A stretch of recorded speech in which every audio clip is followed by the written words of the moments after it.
എല്ലാവർക്കും നമസ്കാരം. നമ്മൾ ഇന്നത്തെ ഈ ഒരു ക്ലാസ്സിൽ ഡിസ്കസ് ചെയ്യാൻ പോകുന്ന കമ്പ്യൂട്ടർ ഐടി മേഖലയുമായിട്ട് ബന്ധപ്പെട്ടിട്ടുള്ള നമ്മുടെ 2024 LDC ചോദിച്ചിട്ടുള്ള അല്ലെങ്കിൽ PSC എക്സാമിന് ചോദിച്ചിട്ടുള്ള ക്വസ്റ്റ്യൻസ് ആണ് നമ്മൾ ഡിസ്കസ് ചെയ്യുന്നത് കേട്ടോ. അപ്പൊ അതിന്റെ കൂടെ തന്നെ ഇതിന്റെ സോഴ്സ് അതായത് SCRT ക്ലാസ് 11ത്തെ ടെക്സ്റ്റ് ബുക്കും കൂടെ നമ്മൾ കവർ ചെയ്യാൻ ശ്രമിക്കുന്നുണ്ട്. അപ്പൊ നമുക്ക് സ്റ്റാർട്ട് ചെയ്യാം. ആദ്യത്തെ ചോദ്യം ഇതാണ്: കമ്പ്യൂട്ടറിന്റെ ഇൻപുട്ട് ഉപകരണങ്ങളിൽ ഉൾപ്പെടാത്തത് ഏതെന്നുള്ളതാണ് ചോദിച്ചിട്ടുള്ളത്. കമ്പ്യൂട്ടറിന്റെ ഇൻപുട്ട് ഉപകരണം. ഓക്കെ, അപ്പൊ അതിൽ ഉൾപ്പെടാത്ത ഏതാണ്? പ്ലോട്ടർ ആണ് അല്ലെ. പ്ലോട്ടർ ഇൻപുട്ട് അല്ല, ഔട്ട്പുട്ട് ഡിവൈസ് ആണ്. അപ്പൊ കീബോർഡ് ആണെങ്കിലും ട്രാക്ക് ബോൾ ആണെങ്കിലും, ട്രാക്ക് ബോൾ എന്ന് പറഞ്ഞാൽ നമ്മുടെ മൗസ് പോലെയൊക്കെ തന്നെ കേട്ടോ, അതിന്റെ ബോൾ കുറച്ചും കൂടെ വലുതായിരിക്കും. അപ്പൊ ട്രാക്ക് ബോൾ ആണെങ്കിലും ബാർകോഡ് റീഡർ ഒക്കെ ആണെങ്കിലും അതെല്ലാം ഇൻപുട്ട് ഡിവൈസുകളായിട്ട് പറയുന്ന ആൾക്കാരാണ് അല്ലെ. അപ്പൊ നമ്മുടെ SCRT ടെക്സ്റ്റിൽ എന്താ കൊടുത്തിട്ടുള്ളത് നമുക്ക് നോക്കാം. SCRT ക്ലാസ് 11ത്തെ ടെക്സ്റ്റ് ആണ് നമ്മൾ നോക്കാൻ പോകുന്നത് കേട്ടോ. ഓക്കെ, അപ്പൊ ഇതിൽ നോക്കിക്കഴിഞ്ഞാൽ അറിയാം, ഇതേപോലെ തന്നെ ഒരു ഹെഡിങ് കൊടുത്തിട്ടുണ്ട്: ഇൻപുട്ട് ഔട്ട്പുട്ട് ഉപകരണങ്ങൾ, ഇൻപുട്ട് ഔട്ട്പുട്ട് ഡിവൈസസ്. അതിലെ ഇൻപുട്ട് ഉപകരണങ്ങൾ ജസ്റ്റ് ഒന്ന് അറിഞ്ഞു വെച്ചേക്കാം. ആരൊക്കെയാണ് ഇൻപുട്ട് ഡിവൈസിന്റെ കീഴിൽ വരണേന്നുള്ളത് പഠിച്ചു വെക്കുക. കീബോർഡ് ഉണ്ട് അല്ലെ, നമ്മൾ ഇൻപുട്ട് ചെയ്യാണ്. കീബോർഡ് ഉണ്ട്, പിന്നെ ഏതൊക്കെയാ? മൗസ് ഉണ്ട്. മൗസ് ഒക്കെ വെച്ചിട്ട് നമ്മൾ നമ്മുടെ കമ്പ്യൂട്ടർ സ്ക്രീനിലെ കേഴ്സറിന്റെ സ്ഥാനത്തെ സൂചിപ്പിക്കുന്ന കൈപ്പിടിയിൽ ഒതുങ്ങുന്നതായിട്ടുള്ള ഒരു ചെറിയ ഇൻപുട്ട് ഉപകരണമാണ് മൗസ് എന്ന് പറയുന്നത് അല്ലെ. പിന്നെ അതേപോലെ തന്നെ ലൈറ്റ് പെൻ ഉണ്ട് കേട്ടോ. ലൈറ്റ് പെന്നും ഈ പറഞ്ഞ പോലെ തന്നെ ഇൻപുട്ട് ഡിവൈസ് ആണ്. ഓക്കെ, പിന്നെ ഏതാ വരുന്നേ? ടച്ച് സ്ക്രീൻ ഉണ്ട് അല്ലെ. ടച്ച് സ്ക്രീൻ അതൊക്കെ നിങ്ങൾക്ക് അറിയായിരിക്കുമല്ലോ, അതൊക്കെ ഇൻപുട്ട് ഡിവൈസ് ആണ്. ഗ്രാഫിക് ടാബ്ലറ്റ് ഇൻപുട്ട് ഡിവൈസ് ആണ്. പിന്നെ ടച്ച് പാഡ്, ഇതൊക്കെ എക്സാമ്പിളുകളായിട്ട് അറിഞ്ഞു വെച്ചേക്കാം.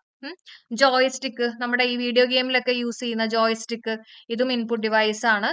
മൈക്രോഫോൺ അല്ലെ, കമ്പ്യൂട്ടറുമായിട്ട് ഒരു മൈക്രോഫോൺ ബന്ധിപ്പിച്ചാൽ അതിലേക്ക് ശബ്ദം ഇൻപുട്ട് ചെയ്യാം. അപ്പൊ മൈക്രോഫോണും നമ്മുടെ ഇൻപുട്ട് ഡിവൈസ് ആണ്.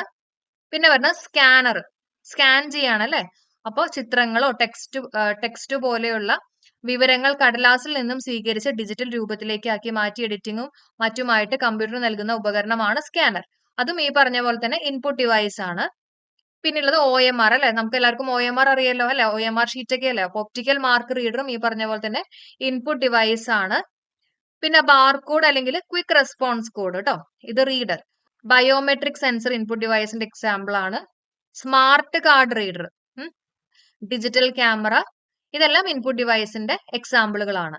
ഇത് നോക്കിയ ഔട്ട്പുട്ട് ഡിവൈസുകൾ അല്ലെങ്കിൽ ഔട്ട്പുട്ട് ഉപകരണങ്ങൾ. ഓക്കെ, അതിൽ എന്തൊക്കെയാണ് വരുന്നത് നമുക്ക് നോക്കാം. ഒരു കമ്പ്യൂട്ടറിൽ നിന്ന് പ്രിന്റ് ഡിസ്പ്ലേ ചെയ്യുന്ന ഉപകരണങ്ങളെയാണ് നമ്മൾ ഔട്ട്പുട്ട് ഉപകരണങ്ങൾ എന്ന് പറയാം. അപ്പൊ അതിൽ വരുന്ന ഒരു എക്സാമ്പിൾ ആണ് VDU. പഠിച്ചു വെച്ചേക്കണേ, വിഷ്വൽ ഡിസ്പ്ലേ യൂണിറ്റ് അല്ലെ. വേണമെങ്കിൽ അതിന്റെ ഫുൾ ഫോം ആയിട്ട് ചോദിക്കാം. ഡിസ്പ്ലേ ചെയ്യുന്ന, ഡിസ്പ്ലേ എന്ന് കേൾക്കുമ്പോൾ തന്നെ നമുക്ക് അറിയായിരിക്കുമല്ലോ ഔട്ട്പുട്ട് ആണ് വരിക അല്ലെ. അപ്പൊ വിഷ്വൽ ഡിസ്പ്ലേ യൂണിറ്റ് അല്ലെങ്കിൽ VDU എന്ന് പറയുന്നത് ഔട്ട്പുട്ട് ഡിവൈസ് ആണ്.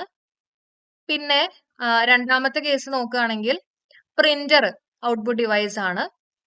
നെക്സ്റ്റ് പ്രിന്ററിന്റെ തന്നെ പല കേസുകൾ പറയുന്നുണ്ട് കേട്ടോ. അത് നിങ്ങൾ ജസ്റ്റ് ഒന്ന് വായിച്ചു നോക്കണം. ഡോട്ട് മെട്രിക്സ് പ്രിന്റർ ഉണ്ട്, അതുപോലെ തന്നെ ഇങ്ക്ജെറ്റ് പ്രിന്റർ ഉണ്ട്, ലേസർ പ്രിന്റർ ഉണ്ട്, തെർമൽ പ്രിന്റർ ഉണ്ട്. ഇതൊക്കെ ജസ്റ്റ് ഒന്ന് വായിച്ചു വിട്ടേക്കുക കേട്ടോ. പിന്നെ പ്ലോട്ടർ, ഇതാണ് ഇപ്പൊ എക്സാമിന് ചോദിച്ചിട്ടുണ്ടായിരുന്നത് അല്ലെ. പ്ലോട്ടർ എന്ന് പറയുന്നതും ഔട്ട്പുട്ട് ഡിവൈസിന്റെ എക്സാമ്പിൾ ആണ്.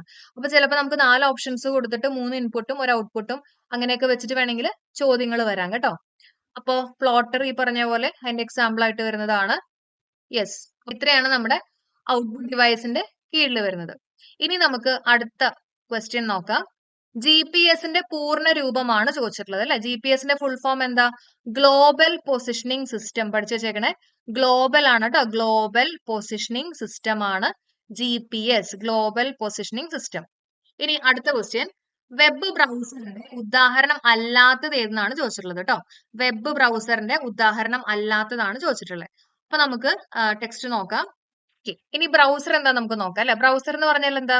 ഒരു വെബ് പേജിനെയോ അല്ലെങ്കിൽ ഒരു വെബ്സൈറ്റിനെയോ ആക്സസ് ചെയ്യാൻ വേണ്ടിയിട്ട് യൂസ് ചെയ്യുന്ന ഒരു സോഫ്റ്റ്വെയറിനെയാണ് നമ്മൾ എന്ത് പറയാ? ബ്രൗസർ എന്ന് പറയാം കേട്ടോ. അപ്പൊ ബ്രൗസർ എന്ന് പറഞ്ഞാൽ ഒരു സോഫ്റ്റ്വെയർ ആണ്. വെബ് പേജിനെയോ, അതായത് നമ്മുടെ വെബ് പേജുകൾ ഉണ്ടല്ലോ അല്ലെങ്കിൽ വെബ്സൈറ്റുകളെയൊക്കെ ആക്സസ് ചെയ്യാൻ വേണ്ടിയിട്ടുള്ള ഒരു സോഫ്റ്റ്വെയർ ആണ്. അതിനെയാണ് നമ്മൾ പറയുന്നത് ബ്രൗസർ എന്ന് പറയുന്നത്. ഇനി ഈ ബ്രൗസറിന്റെ അപ്പൊ ഇവിടെ ജസ്റ്റ് നോക്കുക, ഈ URL എന്ന് പറഞ്ഞു കൊടുത്തിട്ടുണ്ട്. URL എന്ന് പറഞ്ഞാൽ എന്താ? അതിന്റെ ഫുൾ ഫോം അറിഞ്ഞു വെച്ചേക്കുക. യൂണിഫോം റിസോഴ്സ് ലൊക്കേറ്റർ ആണ് കേട്ടോ. യൂണിഫോം റിസോഴ്സ് ലൊക്കേറ്ററിനെയാണ് നമ്മൾ എന്ത് പറയാ? URL എന്ന് പറയാ കേട്ടോ. ഓക്കെ, ഇനി നമുക്ക് ബ്രൗസറിന്റെ കുറച്ച് എക്സാമ്പിളുകൾ നോക്കാം. അപ്പൊ എക്സാമ്പിൾ കാണുമ്പോൾ നിങ്ങൾക്ക് കുറച്ചും കൂടെ ഒരു ഐഡിയ കിട്ടും. എന്തൊക്കെയാണ് ബ്രൗസറിന്റെ എക്സാമ്പിളുകളിൽ വരുന്നത്? സാധാരണമായിട്ട് നമ്മൾ ഉപയോഗിക്കുന്ന വെബ് ബ്രൗസറുകൾ ഗൂഗിൾ ക്രോം ഉണ്ട്, അതേപോലെ തന്നെ ഇന്റർനെറ്റ് എക്സ്പ്ലോറർ, മോസില്ല, ഫോക്സ്, ഇതെല്ലാം നമ്മുടെ വെബ് ബ്രൗസറിന്റെ എക്സാമ്പിളുകളാണ്. കണ്ടോ, Google Chrome, internet explorer, Mozilla, Firefox, Opera, safari ഇതെല്ലാം വെബ് ബ്രൗസറിന്റെ എക്സാമ്പിളുകളാണ്. എല്ലാവരും അറിഞ്ഞു വെച്ചേക്കണം കേട്ടോ. എല്ലാവരും ഒന്ന് അറിഞ്ഞു വെച്ചേക്കുക. കാരണം ഇതിന്റെ എക്സാമ്പിളുകളൊക്കെ ചോദിച്ചിട്ട് വെബ് ബ്രൗസർ ആണോ എന്നൊക്കെ വേണമെങ്കിൽ ചോദ്യങ്ങൾ വരാം. അപ്പൊ ഇതാണ് നമ്മുടെ എക്സാമിന് ചോദിച്ചിട്ടുണ്ടായിരുന്നത്. അപ്പൊ നമുക്ക് ഒന്നും കൂടെ നോക്കാം. വെബ് ബ്രൗസറിന്റെ ഉദാഹരണം അല്ലാത്തതാണ് ചോദിച്ചിട്ടുള്ളത്. ഓക്കെ. അപ്പൊ കുക്കീസ് എന്ന് പറഞ്ഞാൽ എന്താ വെബ് ബ്രൗസർ ആണോ? അല്ല അല്ലെ. അപ്പൊ സഫാരി വെബ് ബ്രൗസർ ആണ്, ഒപ്പേറ വെബ് ബ്രൗസർ ആണ്, ഫയർഫോക്സും വെബ് ബ്രൗസർ ആണ്. ഇത് നമ്മുടെ SCERT-ൽ അതേപോലെ തന്നെ കൊടുത്തിട്ടുള്ളതാണ് കേട്ടോ. അപ്പൊ കുക്കീസ് എന്ന് പറഞ്ഞാൽ എന്താ? അപ്പൊ കുക്കീസ് എന്ന് പറഞ്ഞാൽ നമ്മൾ ബ്രൗസർ ഉപയോഗിച്ച് ഒരു വെബ്സൈറ്റ് സന്ദർശിക്കുമ്പോൾ സൃഷ്ടിക്കപ്പെടുന്ന ചെറിയ ടെക്സ്റ്റ് ഫയലുകളെയാണ് നമ്മൾ എന്ത് പറയാ? കുക്കീസ് എന്ന് പറയാ. അപ്പൊ ചെറിയ ടെക്സ്റ്റ് ഫയലുകളാണ്. അത് എപ്പോഴാണ് ഉണ്ടാവുന്നത്?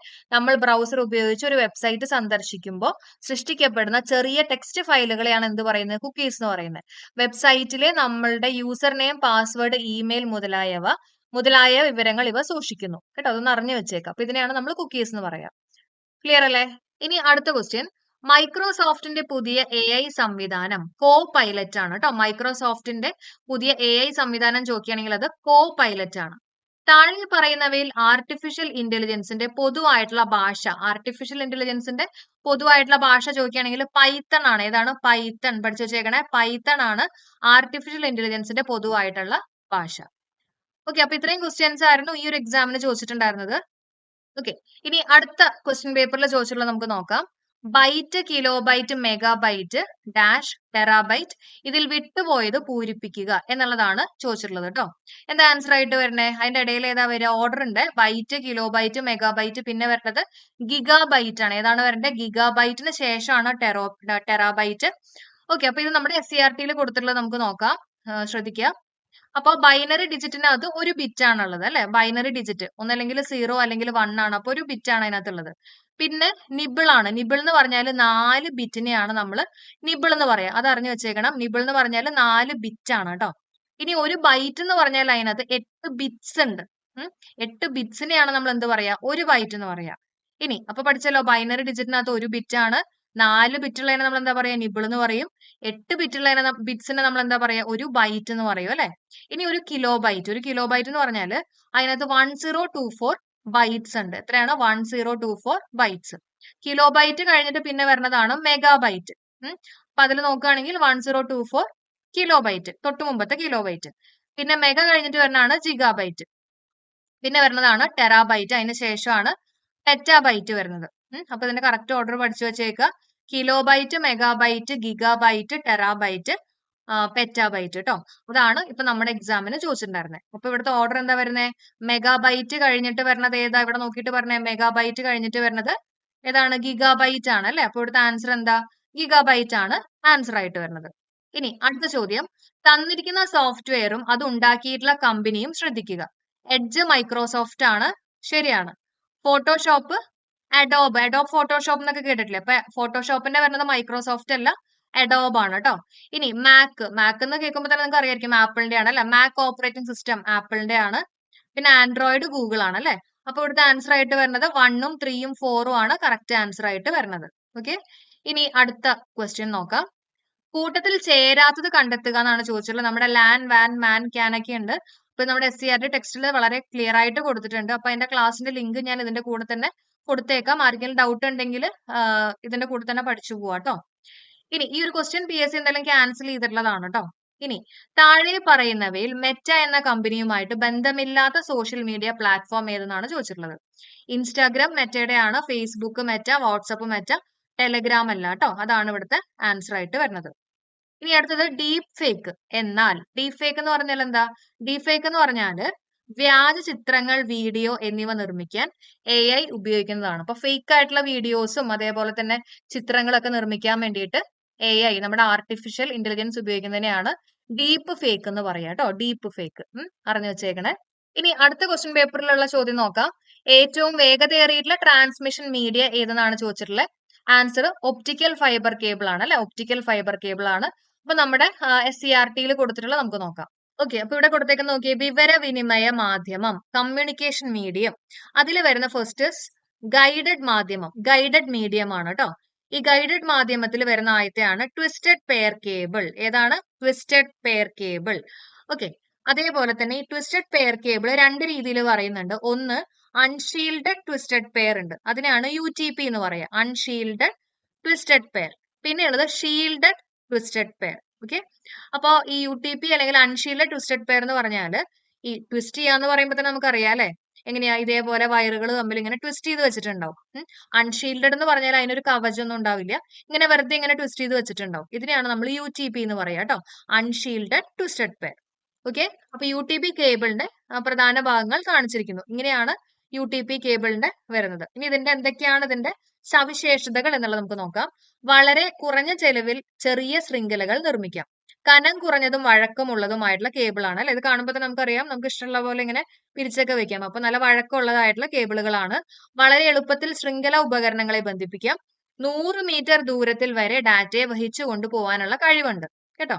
ഒന്ന് അറിഞ്ഞു വെച്ചേക്കാം. അപ്പൊ അതിന്റെ ഒരു ഡിസ്റ്റൻസ് അറിഞ്ഞു വെച്ചേക്കാം, 100 മീറ്റർ വരെ അതിന്റെ കഴിവുള്ളൂ കേട്ടോ.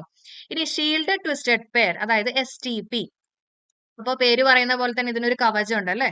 കണ്ടോ, ഇവിടെ ഈ വയറിന്റെ മുകളിൽ ഇങ്ങനെ കണ്ടോ അലുമിനിയം ഫോയിൽ പോലെ ഇങ്ങനെ വെച്ചിട്ടുണ്ട്. അപ്പൊ ഇതിൽ എന്താ പറഞ്ഞെന്നുള്ളത് നോക്കാം. UTP കേബിളിനെ പോലെ തന്നെയാണ് എങ്കിലും STPയിൽ ജോഡികളായ വയറുകളെ പൊതിഞ്ഞു സൂക്ഷിക്കുന്നു. UTP കേബിളിനെ പോലെ പിന്നീട് എല്ലാറ്റിനെയും പൊതിഞ്ഞുകൊണ്ട് ഒരു കവചവും ഉണ്ടാവും. ഇനി ഇതിന്റെ പ്രധാന സവിശേഷതകൾ. നോയ്സിനെതിരെ ശക്തമായിട്ടുള്ള പ്രതിരോധ സംവിധാനമാണ് ഈ കേബിളിനുള്ളത് കേട്ടോ. നോയ്സിനെതിരെ ശക്തമായിട്ടുള്ള പ്രതിരോധമുണ്ട്. പിന്നെ ഇതിന് UTP കേബിളിനേക്കാൾ വില കൂടുതലാണ്, കാരണം ഇവിടെ ഒരു ഷീൽഡിംഗ് കൂടെ കൊടുത്തിട്ടുണ്ട് അല്ലെ, ഒരു കവചം കൂടെ കൊടുത്തിട്ടുണ്ട്. അപ്പൊ മറ്റതിനേക്കാൾ കുറച്ചും കൂടെ വില കൂടുതലാണ്. UTP കേബിളുമായിട്ട് താരതമ്യം ചെയ്യുമ്പോൾ STP കേബിൾ സ്ഥാപിക്കാൻ പ്രയാസമാണ്. അപ്പൊ UTP കേബിളുമായിട്ട് താരതമ്യം ചെയ്യുന്ന സമയത്ത് STP കേബിൾ സ്ഥാപിക്കാനായിട്ട് കുറച്ചും കൂടെ പ്രയാസമാണ്. നമ്മുടെ ഷീൽഡഡ് ട്വിസ്റ്റഡ് പെയർ സ്ഥാപിക്കാൻ കുറച്ചും കൂടെ പ്രയാസമാണ്. ഇനി അടുത്തതാണ് കൊയാക്സിയൽ കേബിൾ. അപ്പൊ നമ്മൾ ഈ പറഞ്ഞിട്ടുള്ള ഇതിന്റെ രണ്ട് കേസുകളാണ് കേട്ടോ. ട്വിസ്റ്റഡ് പെയർ കേബിളിന്റെ രണ്ട് കേസുകളാണ്. ഏതൊക്കെ? അൺഷീൽഡഡ് ട്വിസ്റ്റഡ് പെയറും ഷീൽഡഡ് ട്വിസ്റ്റഡ് പെയറും. ഇനി അടുത്തത് നമുക്ക് നോക്കാം. രണ്ടാമത്തെ വരുന്നത് ഏതാണ്? കോയാക്സിയൽ കേബിൾ ആണ്. Coaxial cable. അപ്പൊ ഒരു കോയാക്സിയൽ കേബിളിന്റെ ഉൾഭാഗത്ത് ഒരു ചാലകത്തെ പൊതിഞ്ഞുകൊണ്ട് ഒരു ഇൻസുലേറ്റർ ട്യൂബും വീണ്ടും അതിനെ പൊതിഞ്ഞുകൊണ്ട് ഒരു ചാലകവും ഉണ്ടായിരിക്കും. അപ്പൊ ഇവിടെ നോക്കിക്കഴിഞ്ഞാൽ അറിയാം, കണ്ടോ, ഈ കോപ്പർ വെയറിന്റെ ചുറ്റിനും എന്തുണ്ട്? ഇൻസുലേഷൻ കൊടുത്തിട്ടുണ്ട്. അതിന് ചുറ്റിനും എന്ത് കൊടുത്തിട്ടുണ്ട്? കോപ്പർ വെയർ മെഷ് ഉണ്ട്, പിന്നെ പുറം കവചം. അപ്പൊ ഇങ്ങനെയുള്ള ഒന്നിനെയാണ് നമ്മൾ കോയാക്സിയൽ കേബിൾ എന്ന് പറയുന്നത്. ഇതിന് പുറമെ ഒരു പ്രതിരോധ കവചവും കൂടി കാണും. ഓക്കെ, ഇനി ഇതിന്റെ സവിശേഷതകൾ നോക്കാം. എന്തൊക്കെയാണ് കോയാക്സിയൽ കേബിളിന്റെ സവിശേഷതകൾ? ദീർഘദൂരത്തേക്ക് ഏകദേശം 185 മീറ്റർ മുതൽ 500 മീറ്റർ വരെ ഒറ്റയടിക്ക് ഡാറ്റയെ വഹിച്ചു കൊണ്ടുപോകാൻ കഴിയും അല്ലെ. വളരെ ഉയർന്ന ബാൻഡ് വിഡ്ത്ത് ആണ് ഉള്ളത്. ബാൻഡ് വിഡ്ത്ത് കൂടാന്ന് പറഞ്ഞാൽ അവിടെ സ്പീഡ് കൂടുതലായിരിക്കും കേട്ടോ. അപ്പൊ വളരെ ഉയർന്ന ബാൻഡ് വിഡ്ത്ത് ആണ് ഉള്ളത്. ഇനി അടുത്ത പോയിന്റ് നോക്കിയേ. പുറം ചട്ട ഉള്ളത് കൊണ്ട് വളരെ കുറഞ്ഞ തോതിലുള്ള വൈദ്യുത കാന്തിക തരംഗങ്ങളുടെ തടസ്സപ്പെടുത്തൽ മാത്രമേ ഉണ്ടാകുന്നുള്ളൂ. അപ്പൊ നമ്മൾ പറഞ്ഞു ഈ കോപ്പർ വെയറിന് ചുറ്റും ഇൻസുലേഷൻ ഉണ്ട് അല്ലെ, പിന്നെ പുറം കവചമൊക്കെ ഉണ്ട്. അതുകൊണ്ട് തന്നെ ഇലക്ട്രോ മാഗ്നറ്റിക് വേവ്സിന്റെ ഒക്കെ ഇന്റർഫറൻസ് ഇവിടെ ഉണ്ടാവില്ല. അപ്പോ അങ്ങനെയുള്ള കുറച്ചും കൂടെ നല്ല കാര്യങ്ങൾ ഇതിനകത്ത് ഉണ്ടെന്നുള്ള കാര്യം മനസ്സിലാക്കുക. ട്വിസ്റ്റഡ് പെയർ കേബിളിനേക്കാൾ കനം കൂടിയിട്ടുള്ള രൂപകൽപ്പനയാണ് അല്ലെ. ഇതിന് പുറമേയുള്ള ആ ഷീൽഡിങ്ങും കാര്യങ്ങളൊക്കെ ഉള്ളത് കൊണ്ട് തന്നെ ട്വിസ്റ്റഡ് പെയർ കേബിളിനേക്കാൾ കനം കൂടിയിട്ടുള്ള രൂപകൽപ്പനയാണ്. ട്വിസ്റ്റഡ് പെയർ കേബിളിനേക്കാൾ വഴക്കം വളരെ കുറവാണ് അല്ലെ. കുറച്ചും കൂടെ കട്ടിയൊക്കെ ഉണ്ട്. അപ്പൊ അതുകൊണ്ട് തന്നെ വഴക്കം വളരെ കുറവാണ്. ഇതൊക്കെ ഇതിന്റെ ഡിസഡ്വാൻറ്റേജ് ആയിട്ട് പറയുന്ന കാര്യങ്ങളാണ്. ട്വിസ്റ്റഡ് പെയറുമായിട്ട് താരതമ്യം ചെയ്യുമ്പോൾ സ്ഥാപിക്കാൻ പ്രയാസമാണ്. സ്ഥാപിക്കാനും കുറച്ചും കൂടെ പ്രയാസമാണ് കേട്ടോ. അപ്പൊ ഇതൊക്കെ ഒന്ന് അറിഞ്ഞു വെച്ചേക്കുക. എന്നാൽ ഇതിന്റെ ഗുണം ഉള്ള കാര്യങ്ങൾ എന്തൊക്കെയാ? വളരെ ഉയർന്ന ബാൻഡ് വിഡ്ത്ത് ആണ് ഇതിനുള്ളത് എന്നുള്ള കാര്യം പറഞ്ഞു. അപ്പൊ അതുകൊണ്ട് തന്നെ സ്പീഡിൽ ഡാറ്റ സെൻഡ് ചെയ്യാനൊക്കെ പറ്റും. ഓക്കെ, അതാണ് കോയാക്സിയൽ കേബിൾ എന്ന് പറയുന്നത്. ഇനി പറയുന്ന ഒപ്റ്റിക്കൽ ഫൈബർ ആണ്. Optical fibre cable. അപ്പൊ ഡാറ്റയെ, ഇത് വളരെ ഇമ്പോർട്ടന്റ് ആണ്, ഡാറ്റയെ പ്രകാശകണിക രൂപത്തിൽ ഒരു നീളം കൂടിയ കനം കുറഞ്ഞ ഗ്ലാസ് ട്യൂബിലൂടെ കടത്തിവിടുന്ന രൂപകൽപ്പനയാണ് ഒപ്റ്റിക്കൽ ഫൈബറിനുള്ളത്. അപ്പോൾ ഡാറ്റയെ പ്രകാശകണിക രൂപത്തിലാണ് ഇതേ കൂടെ സെൻഡ് ചെയ്യുന്നത് കേട്ടോ. ബാക്കിയുള്ള കേസുകളിലൊക്കെ അനലോഗ് ആണെങ്കിൽ ഇതിലെങ്ങനെയാ സെൻഡ് ചെയ്യുന്നത്?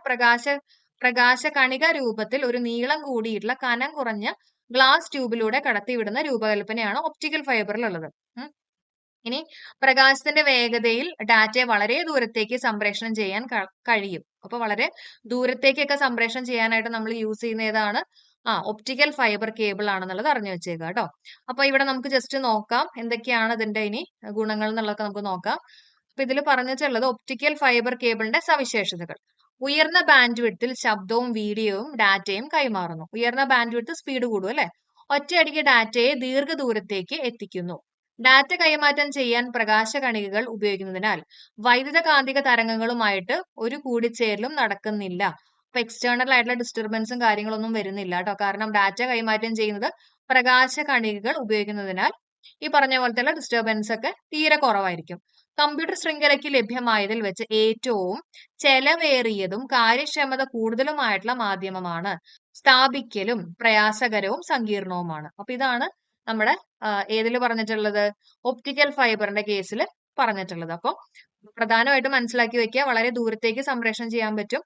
അതേപോലെ തന്നെ ഏറ്റവും വേഗത്തിലും സംപ്രേഷണം ചെയ്യാൻ പറ്റുന്ന ഒന്നിനെയാണ് നമ്മൾ എന്ത് പറയാ, ഒപ്റ്റിക്കൽ ഫൈബർ കേബിൾ എന്ന് പറയാ കേട്ടോ.